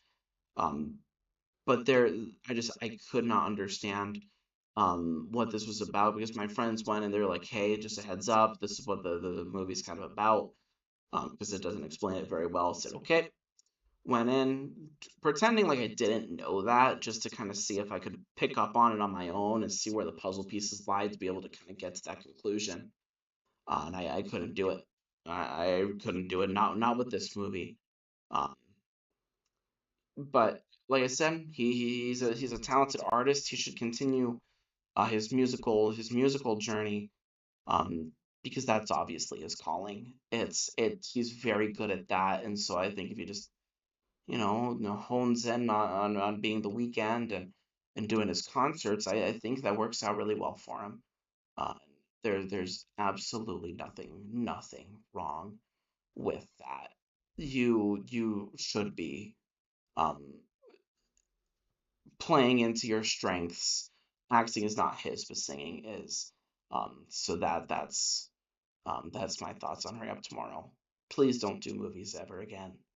Or if you do, do it like Taylor Swift, right? She got James Cameron to go in and or no, not Taylor Swift. Billie Eilish has a movie coming out with James Cameron. No, ask a film director to help you make a movie with one of your tours. I would personally see that. I think The Weeknd has a really interesting personality with his interviews and the way that he speaks, and he's obviously a very intelligent man. He just needs to sell it a different way because the fictional movies aren't doing it. Sinners had to be here. Sinners had to be in certified cinema. It is that good. It is that good. Sinners is absolutely brilliant in everything. Everything about that movie is absolutely stellar. There is not a single part of Sinners that is at all bad. There's nothing there. The performances are spectacular. The story's spectacular. The villains are spectacular. Um, the acting is just I'm beside myself. I knew that I wanted to watch this movie um, since the trailer. I mean, I saw Michael B. Jordan, I saw Ryan Coogler. I'm obviously familiar with their work at this point and how good of a duo they are, and so this movie was a no-brainer. So I went in there, watched it, and went, holy shit! Um, this this is my movie of the year. Sinners is my movie of the year. It's absolutely 100%. I mean, that's a generational watch. Sinners is one of those that I walked away just completely blown away by what I saw. And my expectations were already high for this movie, considering what Michael B. Jordan and Ryan Coogler has already done. So the fact that they took those expectations completely blew them out of the water. Sinners, Sinners, just brilliant. What a great movie. I would watch that in theaters again in a heartbeat. I'm really bummed that I didn't watch it the second time in theaters because I think the theater experience for Sinners specifically is the best way to watch this movie. And that's not to say that that's not the case for these guys. I think Superman's also one of those ones that's perfect in theaters, but Sinners just it's incredible. And there's that the scene in the barn with music transcending time. I mean, it's there's not a scene quite like if if I think of Sinners and then I think about that scene specifically about what this movie represents, about what this movie's been able to accomplish, that scene celebrating celebrating all of it. All of it. I mean, just Sinners is just there's so much good things to say. The set design's incredible. The music is absolutely phenomenal. There's nothing, absolutely nothing about Sinners that I can really pick apart. I mean, it's wow. Wow. Companion is gonna go set it there. I think that's fair. Um, I had forgotten about this trailer. I had seen the trailer once before I went to go watch this movie on a whim. I was like, yeah, I'll go watch a movie. And I watched this one. In Companion, like the twist shocked me because I didn't know. I couldn't quite figure it out. Um, I was listening to it, it's like, huh, her dialogue's kind of weird, and then it happened, and I was like, oh shit. Um, and then there was a few different moments in that movie where it's like, oh, oh, oh. Um, the twists in this movie really help uh kind of play along with it.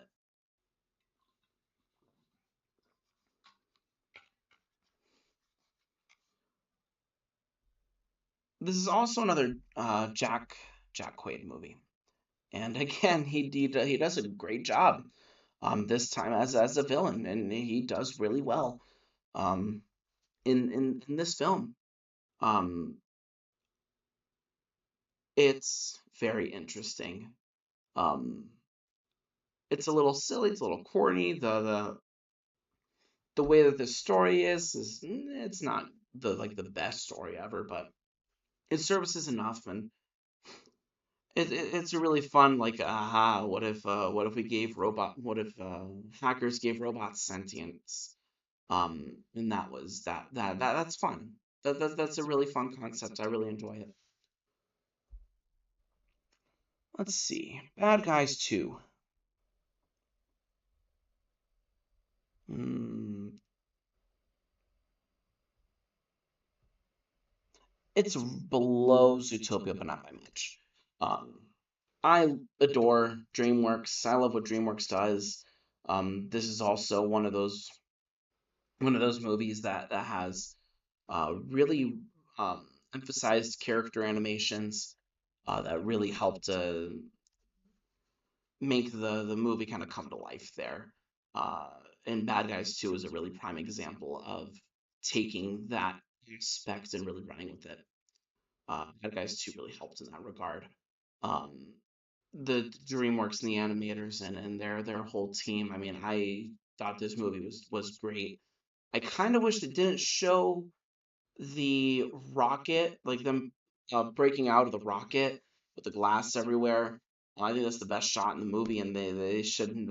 I wish I had been revealed had been revealed in the movie proper, because I think that's one of those ones that you look at, it's like, damn, that's a nice shot. But I understand why they put it in there.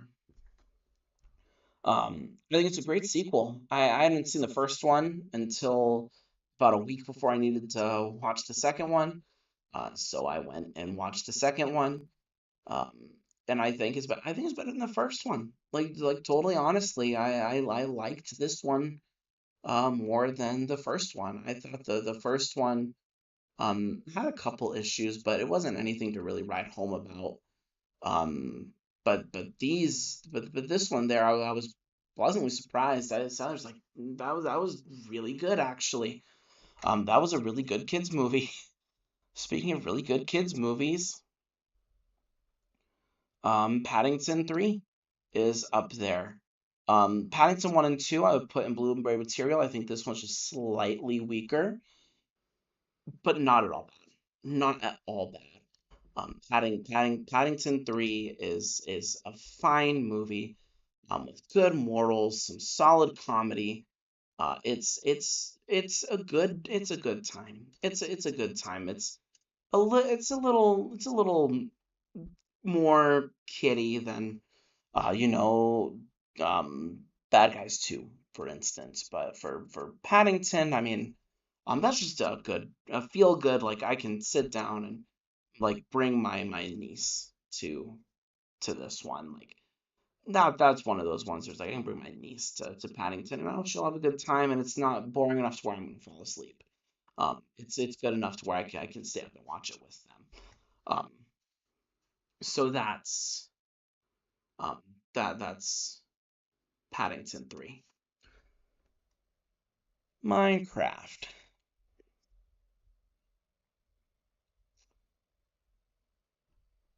No. We're gonna put it. We're gonna put it right there. We're gonna put it right there. I don't I don't hate this movie. Truly Heart of Hearts. I don't hate this movie. I don't hate Minecraft. I don't think it's a good movie. I don't think it's a bad movie either, though. I think it's hilarious. I think it's fun. Um, I think it's so bad. It's fun, is what I should say. It's so bad it ropes back around to being like, I can make fun of this and have the best time. And part of me thinks that's what they wanted out of this movie because it's hard to make a Minecraft movie. It's hard to say, let's make a Minecraft movie and then make that make sense. You're trying to make a cohesive story out of an open sandblock or a sandbox game, and while Minecraft Story Mode did really well with that, that is also not live action. Uh, I think an animated movie of Minecraft could work, but with live action, I don't see the vision. I truly, heart of hearts, I really don't. Um, the memes that came out of it could be funny. It just kind of depended on who was making the memes, but um, I think people were trying to do what people did with Morbius, in that they were trying to get the studio to think that we actually liked the damn movie. Um, and I think the internet might have gotten close to convincing the higher ups that people liked the Minecraft movie. I don't think anyone liked it because it was good. I think people liked it because of little funny stuff here and there. But I'm not convinced that anyone enjoyed the Minecraft movie um, for it being a good movie. I know I had a good time because I was making fun of it with my friends. That's the reason I had a good time with Minecraft. I don't know why anyone else did. And I would hope it's probably for those same reasons that they got a group of friends together, had a few shots, and had the greatest time watching it. Um, Other than that, though, there's no reason to like the Minecraft movie. I liked it because of the friends I had that watched it with me. F1. I was really surprised about this movie. I was surprised that it was going to be as good as it was. Um, I don't know anything about F1, so that might help, might not help. It got a couple Oscar nominations, but I don't know how much that even means. But from all the other people that I knew liked F1, they liked it. All the people that watched the movie that didn't know F1 also liked it, myself included.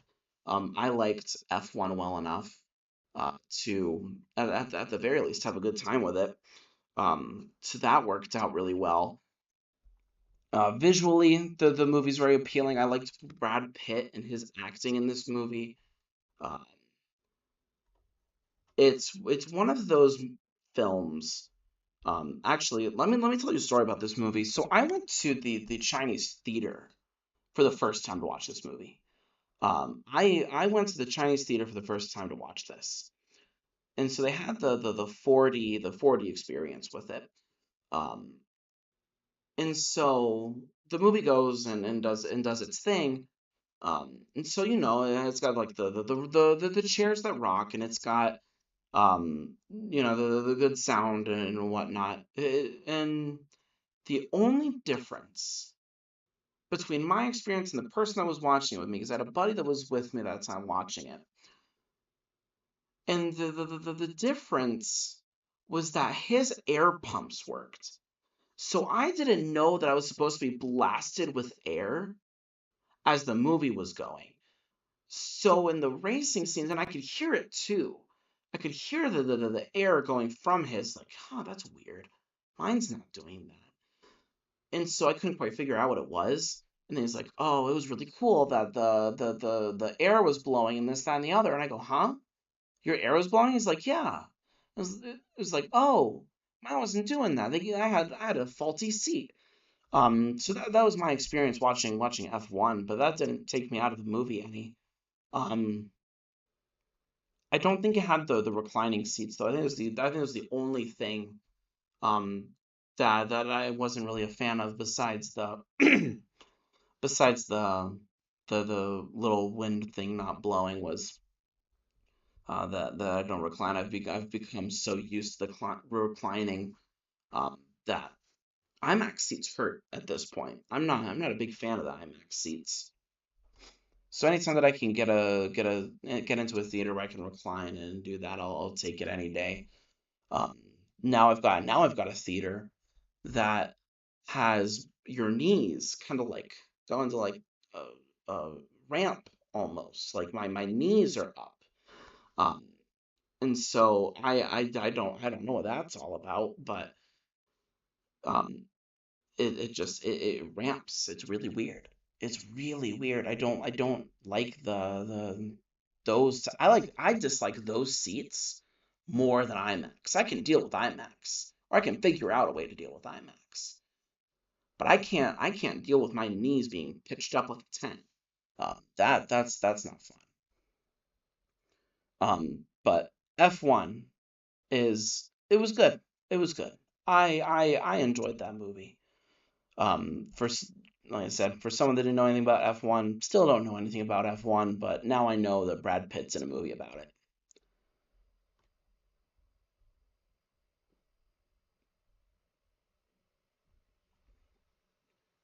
How to Train Your Dragon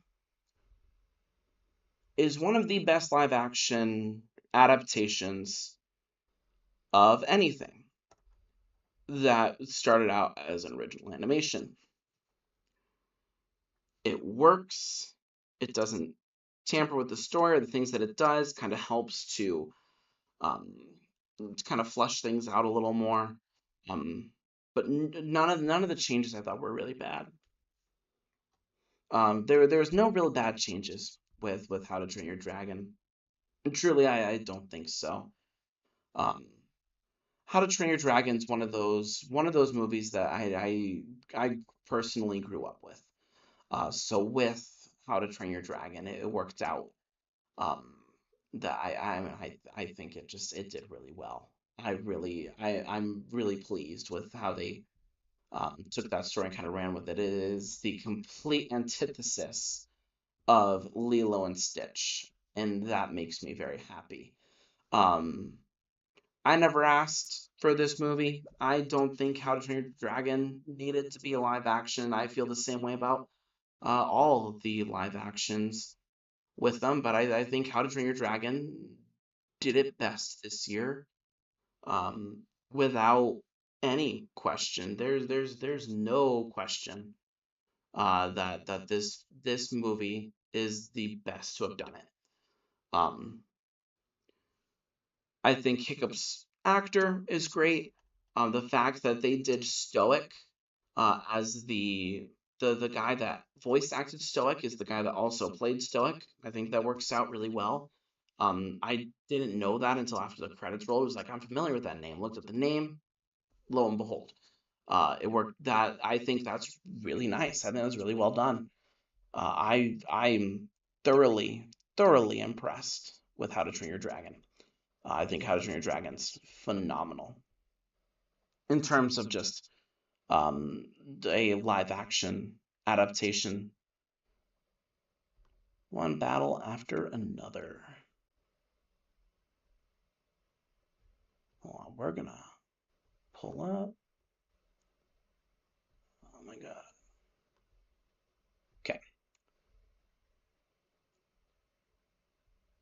One battle after another, I think, is absolutely a uh, Paul Thomas Anderson film, and I mean that in the most complimentary way. I think that's a great feat to have.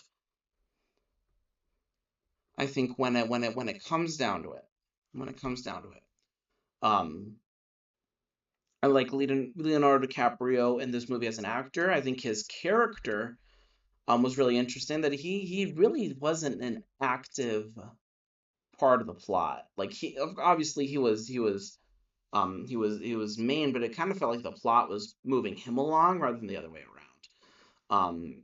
And I think that's really interesting. That's a really interesting story there.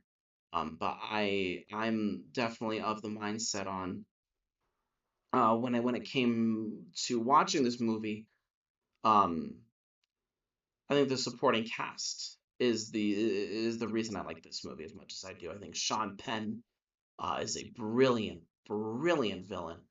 Not even a villain, an antagonist, but I mean he's very, very good.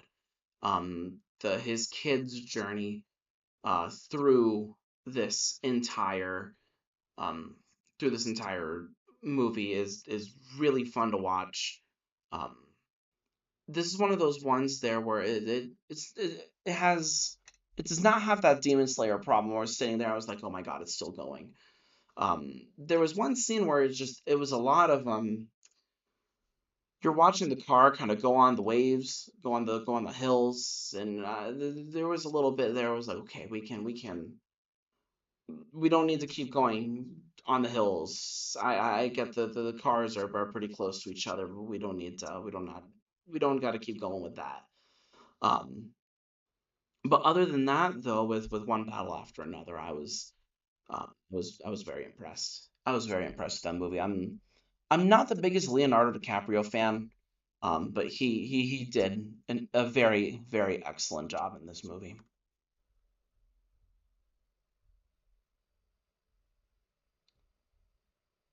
My buddy asked me to watch Neza 2, and I really liked it.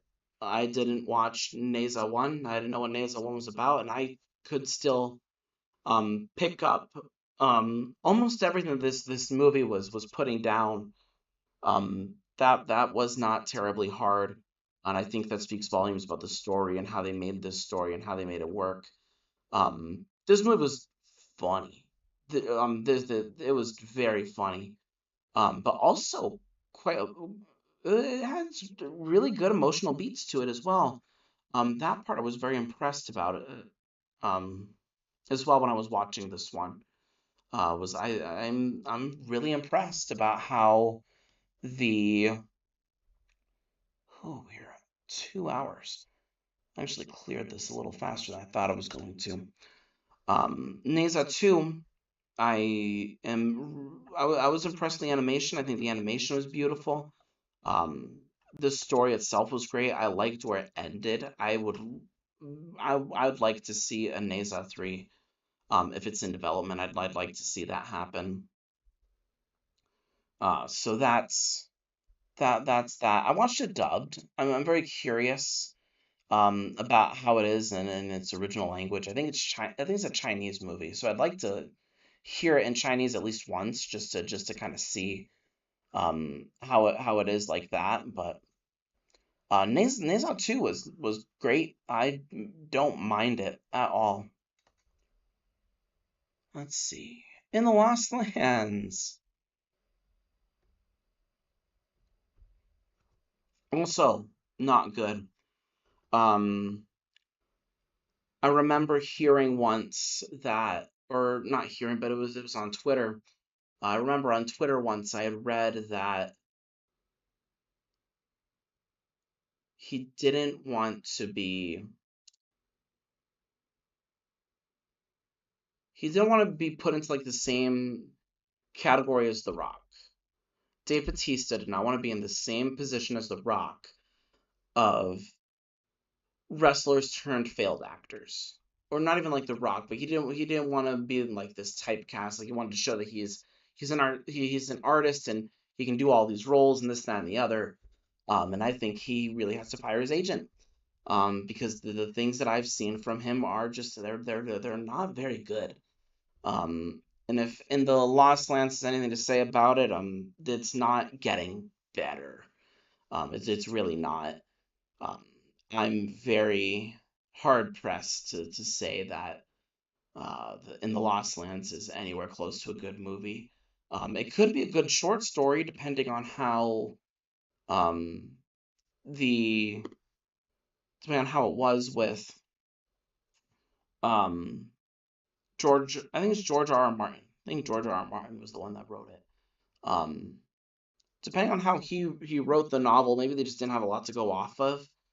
But this wasn't good. Mm-mm. Mm-mm. Mm-mm. Dave Bautista is a great actor. He just needs a better agent.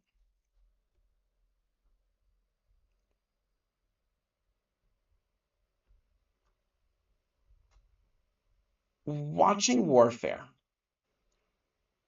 in anything other than a movie theater is a disservice because the sound design is what makes this movie. The sound design really helps with the tension in this film as well. I mean, it's just brilliant from start to finish. Um, it's a little slow in the first 30 minutes, and then the action picks up, and it just does not stop, and it will not let you go, and everything's loud. I watched this one in D-Box, and for if anyone else has done D-Box, you feel it. It like it jolts you like with like a massager with like gunshots and whatnot. So with this movie, I'm sitting there in the back. I'm getting a pretty good massage out of it. It's just boom, boom, boom, boom, boom, boom. So my upper back was pretty massaged by the end of that movie. But the tension in there is just stellar the entire time. And then it's a real time movie too, so you're sitting there in the action the entire time. You're sitting there like, oh my god, like this is all happening all at real time. So I'm sitting there like, oh my god, like, well, is this helicopter gonna show up type of thing? And just I was so impressed with this movie. Um and that might have just been the theater experience I chose to do because I did the D box and it was the DFX, so it was all loud next to me, or XD. The Cinemark's is XD, so it's all loud on there too. So it's just all of it all at once. Just it was nonstop once it started. I was just very well done movie.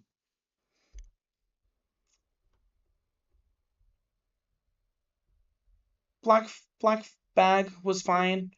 I didn't mind it. The ending was a little but what are you gonna do? What are you gonna do? What is that? What is that? Gundam. Oh, right, I did watch that. These were just 2 episodes. I don't know why I put that on there. Um, we'll go. They were fine. They were good. Um, Probably put that there. It's fine. I mean, it kind of is what it is, but um, I wish it was a full story. I should have waited until it was a full story, before I'd like I don't know if I don't know if it's not my money's worth because I liked it. I did like what I watched with Gundam, but it wasn't like I just wish it was a complete story. Like um at least with Daima, because I watched the first few episodes of Daima in theaters when that came out. When the dub came out, they're like, "Hey, we're gonna do that theater exclusive. Like, go watch it in theaters, right?" Um, and with that one, at least I knew that was what I was getting into. With Gundam, I was kind of like, "Oh, that's it." Then I had to look it up, and it was like, "Oh yeah, no, that's the premiere of the show." It's like, well, fuck. I guess like if that's what we're gonna do, then fine. But um, that's how it is. Mission Impossible. This is why we go to the theater. Um, there's no two ways around it. There's some things that should just be experienced in theaters, and Mission Impossible 8's absolutely one of them. Once they had it down to a science, I mean, these things are events that you go in and it's like, oh my god, how in the hell did he do that? Um, You see the sets, and it's just Tom Cruise is absolutely crazy. Tom Cruise is crazy. And that's fine, except that um sometimes the story can suffer. I think this story did suffer a little bit. This one definitely felt more like stunts first, story later. It felt like they were going to um they'll figure out the story after they figure out what stunts they want to do. After they figure out the stunts they want to do, then they'll write the story based on it. Tom Cruise wants to jump out of a plane at the end of the movie. Okay, how are we going to make Tom Cruise jump out of a plane at the end of the movie? Or jump onto a plane, or this, that, and the other, right? Um, and that's all well and good. Um, but man, you just sit there sometimes, and that's why I can't hate it, is that it looks really good on a movie theater screen. It looks really good when Tom Cruise is jumping from plane to plane and trying to hold it together. I think he did that in 3 takes. I think that's what I heard. He did it in 3 takes. That's crazy. It's crazy to me. I love it.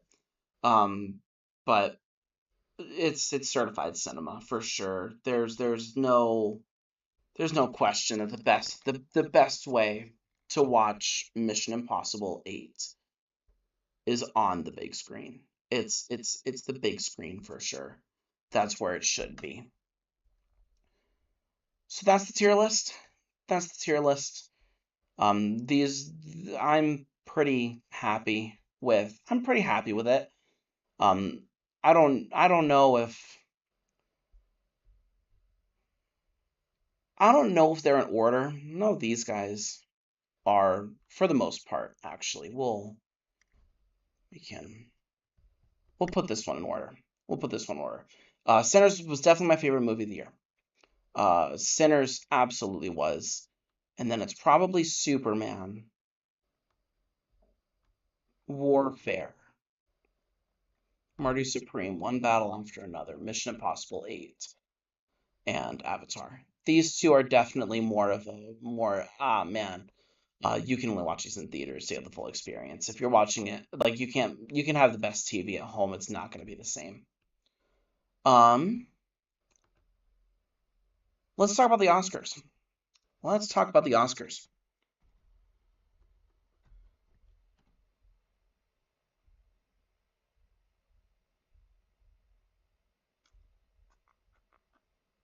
It's easy. It's just to read it from Wikipedia. Let's look at it from there. So, 24 categories. 24 categories. We're just gonna start from the bottom. We'll talk about all of them. We're just gonna skip over the ones that that I haven't seen. Then there's a couple other movies that I ended up watching in theaters after the fact, but this will help me kind of see if there's anything I forgot on my list. Best visual effects went to Avatar: Fire and Ash. I mean, that makes sense. I think you could just as easily make a case for F1. Um, but when it comes to Fire and Ash, I mean, there's no two ways around it. I mean, they've perfected their craft with it, and it's only going to get better. I expect with Avatar 4, I mean, it's just going to be you won't even be able to tell the difference. You could easily just say that it was filmed practically, and at this point, you could believe it. Best film editing, One Battle After Another. This was something that I wish, like, I would put something like the Phoenician Scheme. I think the Phoenician Scheme is one of those ones I'd probably put there. I liked its editing an awful lot. Um, I'd also probably put maybe that's it. Maybe that's it. I probably would put Phoenician Scheme on that list as well.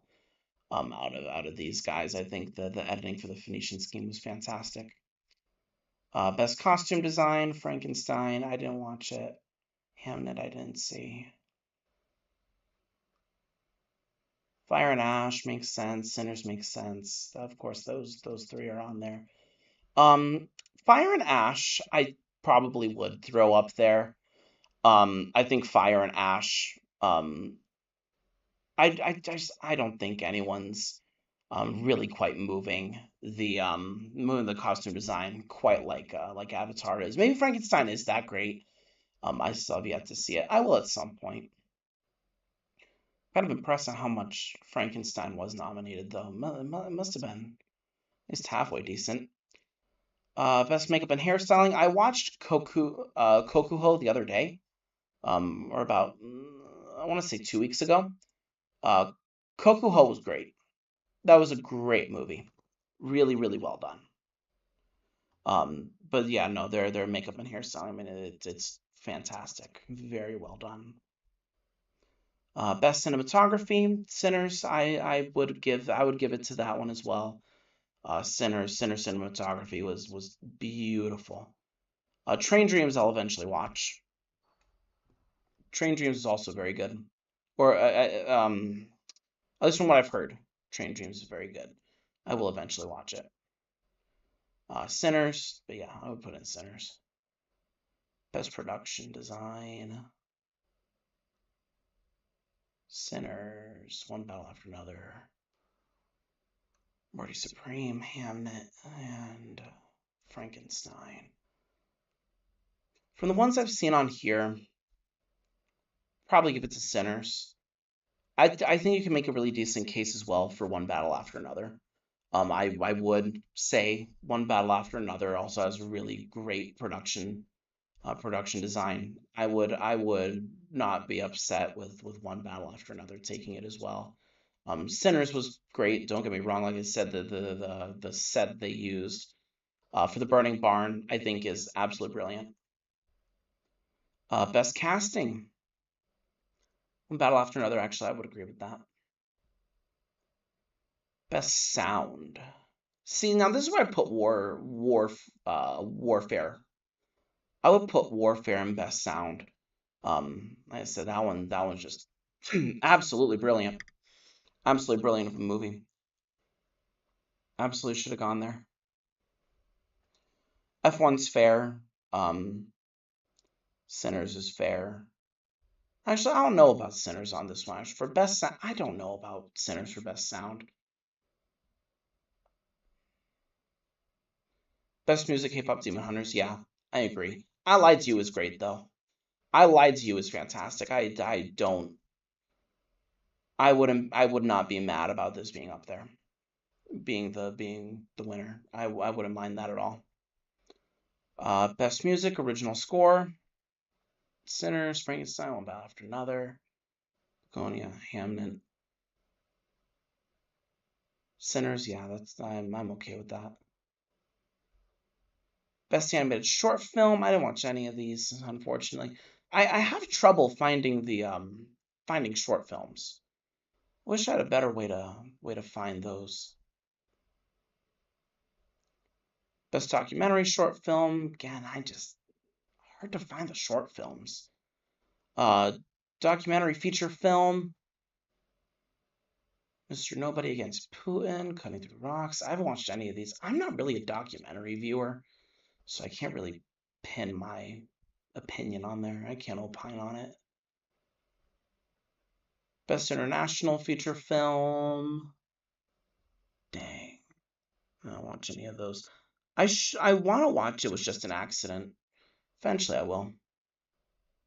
Best animated feature: K-pop Demon Hunters, Elio, Arco, Meal, or the Character of the Rain, Zootopia 2. K-pop Demon Hunters, yeah. Yeah, no question. Best writing, adapted, One Battle After Another, Begonia, Frankenstein, Hamnet, Train Dreams. Like I said, eventually I'll watch Train Dreams. One Battle After Another makes sense. I watched Begonia. I almost did. I almost watched Begonia, but it wasn't quite calling to me. Best writing. It Was Just an Accident, Mighty Supremes, Sentimental Value, Sinners. The other part about it too is I didn't want to rent any of these movies. Otherwise, I probably would have watched a few more of them. Sinners, yeah, fair. Best actress in a supporting role. Um, Amy Madigan makes sense. I'm not upset about that. Amy Madigan she was great. She was absolutely phenomenal. In Weapons, she did very well. There's nothing wrong with that. Sean Penn, One Battle After Another. Benicio del Toro, One Battle After Another. Jacob Elordi. Oh, I see. Yeah, I think you could throw it. It could easily be Benicio del Toro as well. I think you could make a solid case for him getting Best Actor as well. But Sean Penn's performance in One Battle After Another was very very good. I don't I'm not upset about Sean Penn getting that. Best Actress in a Leading Role: Jessie Buckley, Hamnet, Rose Byrne, Richardson. Oh, I didn't see any of these. That's not good. Um, yeah, I've got no stake on there. Best Actor in a Leading Role: it had to be Michael B. Jordan. It had to be Michael B. Jordan. I mean, just like I said, no one did the twins better than he did. I mean, just absolutely brilliant. Absolutely brilliant. I mean, it was incredible. He absolutely deserved that Oscar win. Best Directing: Hamnet, Murder Supreme, Some Other Values, Sinners, One Battle After Another. Um,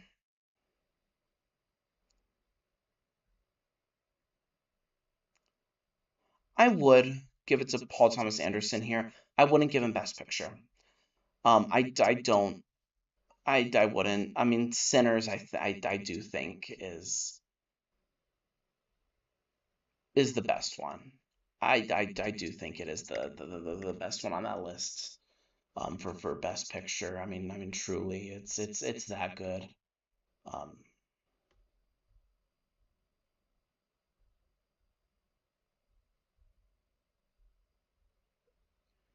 I don't mind how yeah, I don't mind how these ones came out. It wasn't that bad. Sometimes it feels like the Academy Awards um are a little bought out, a little cheap. Sometimes it's just kind of saying like, yeah, I don't know about that, but this one, I didn't mind this one. This one was good. I'm not. I don't think any of these were real snubs. I think they're fine. Okay, let's go to Letterboxd. Let's kind of finish this up. Let's talk about movies next year. Let's talk about the exciting the exciting stuff coming out this year. Because there is a decent amount of. So we'll go 2026. Okay, let's zoom this in just a little bit. We can also talk about some of the things I've already seen. Might as well.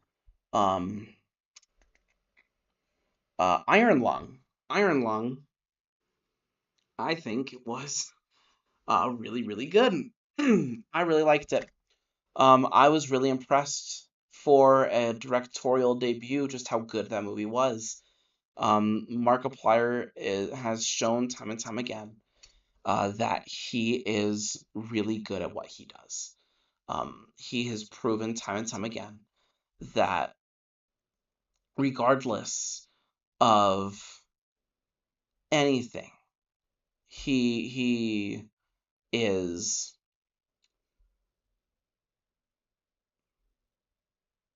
he's got a passion. He's got a passion. You can tell in there that he has a passion for what he does.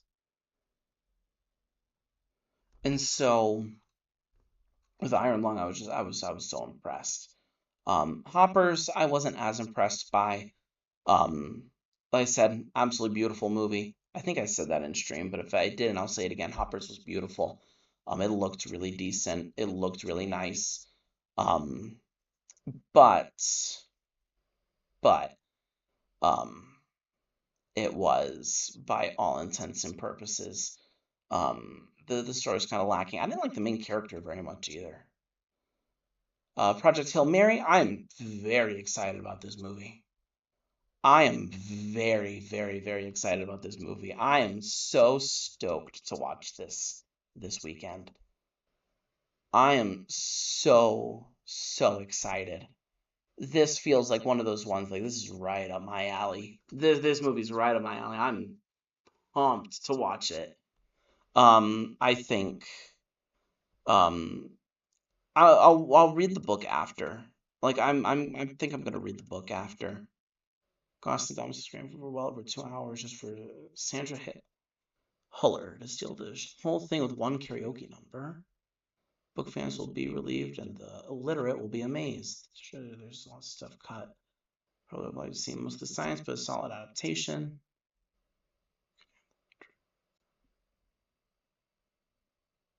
People are liking it. Okay, cool. That's great. I'm glad. Um, and you know what? I wasn't really. I'm not really. I wasn't worried about it.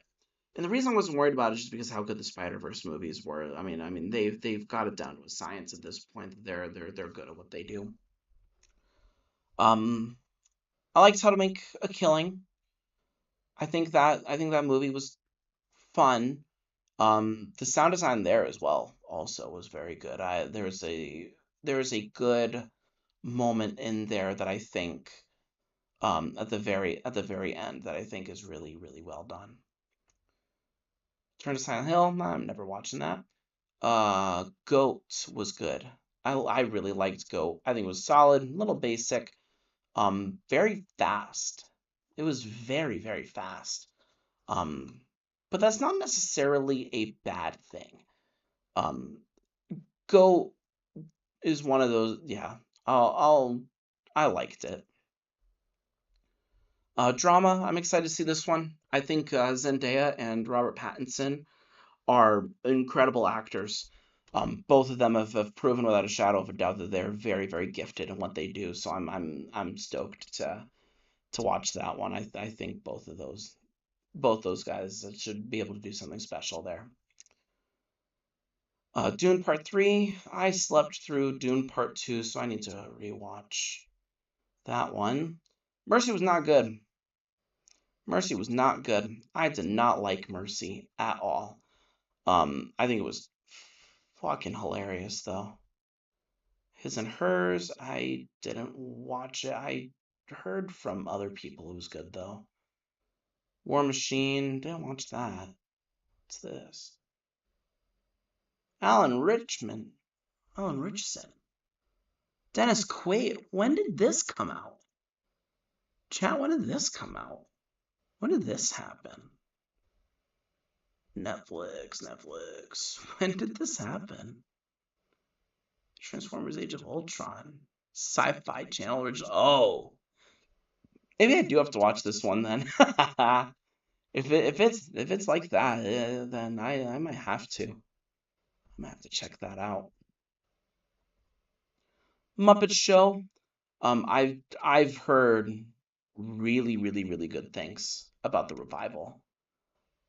Doomsday. I'm not as excited for. I'm very worried about this movie. I am ridiculously worried about this movie. I think it's almost doomed to fail. I don't foresee this being able to be done in a way that's going to be tasteful. I'm really worried about just being a cameo fest of sorts. Spider-Man, I'm excited for. We should get the trailer Wednesday. I'll have full feelings. I think I'm going to make a video breaking down the trailer. I'm very, very excited for this movie. I am very, very excited. I think Spider-Man's gonna be a fun one. I trust them at this point that they're gonna make this one good. They've spent so much time on it. I don't think there's any reason to worry. Wonder Man was great. Was great. To 3.91's very fair. Wonder Man's great. I liked it. Supergirl, I'm very excited for. Disclosure Day, I'm very excited for. Devil Wears Prada 2, I haven't seen 1 yet. My Greenland 2, didn't watch the first one. I'm not excited for The Mandalorian Grogu. No one asked for this movie. I certainly didn't. I didn't like the last couple of seasons. There's no reason for me to watch it. If they can give me another trailer, and maybe then I will want to watch it, but right now, I'm not feeling it. Digger. I think Digger's. Actually, let me back up. I'm excited for Digger. I am excited for Digger. I really like the fact that Tom Cruise is coming back to comedy after a long time of him not doing comedy. I am very excited for him to do it again. I think it's going to be great. Ready or Not, Here I Come. Or Ready or Not 2, Here I Come. This one looks good, actually. When does that come up? It only gives me... God, it only doesn't give me the actual release date. It only gives me the year. Sure. That one could be fun.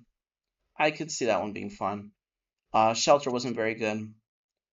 Toy Story 5 is... I think that's hilarious. They're going to fight a leapfrog. That's really funny to me. I think that's hilarious. I'm very, very excited for Michael. I'm very excited for Michael. They're not selling it as that it's going to be a part 2. We know it's a two-parter. It's been said it's going to be a two-parter. That makes total sense, as it should be. Because you can't, I mean, you're talking about Michael Jackson's entire life.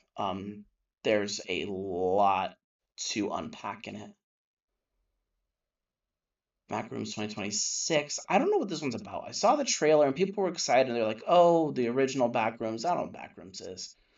Eventually, One Last Adventure, The Makings of Stranger Things 5. Nope. Mother Mary, Werewolf. I haven't heard about either of those. Can this stuff be translated? Oh, interesting. Where can I watch that? Oh, okay. It's on Netflix. I might take a look at that.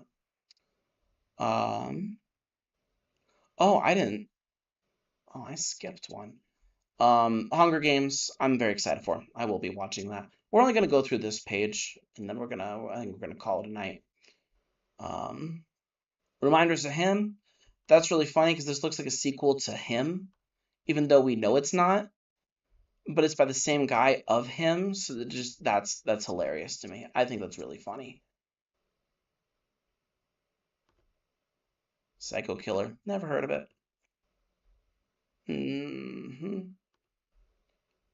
I love Boosters, never heard of it. Narnia. Oh right, yeah, Narnia is coming out. Narnia, Greta Gerwig. This one might be good actually. I could see Narnia 2026 being really good. Super Mario Brothers Galaxy. Stoked for that one. Cosmic Princess Kaguya. I liked this. I liked this movie a lot. Kidnapped. Love. Welcome. Clayface. Wow. They did the Lego for this one?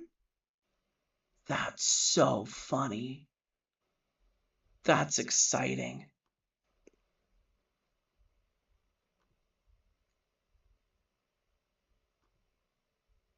The End of Oak Street. The hell? Wow. What is this?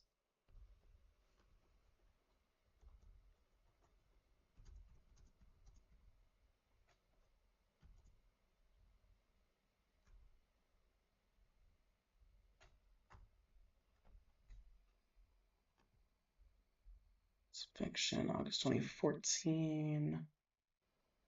What was the family starts to know? Oh, they haven't said anything about what this is. No wonder. No wonder I've never heard of it.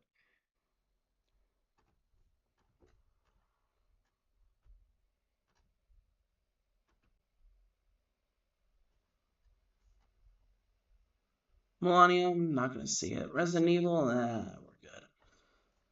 Alrighty, guys. I think that's gonna do it. We've made it through there. We've gotten the first page. Actually, I mean, we can do one more. We can just kind of see if there's anything else on here. Solo Meal, I heard, was great. Social Reckoning, we'll see. I'm pretty excited for Coyote. Coyote will be fun. Mortal Kombat 2. The second trailer looks better than the first. That'll be good. Kissing is the what the fuck? Moana should be good. Sheep Detective. No, actually, Moana won't be good. I take that back. Take that off the record. That looks awful. No one asked for this movie. Sheep Detectives should be good. The Dinosaurs, I will watch that. It's on Netflix right now, and I will watch it. Jumanji 4, don't care. Or Jumanji 3. Why does that say 4 on it? Ah, funny. Godzilla -0 is going to be perfect. I'm calling it now.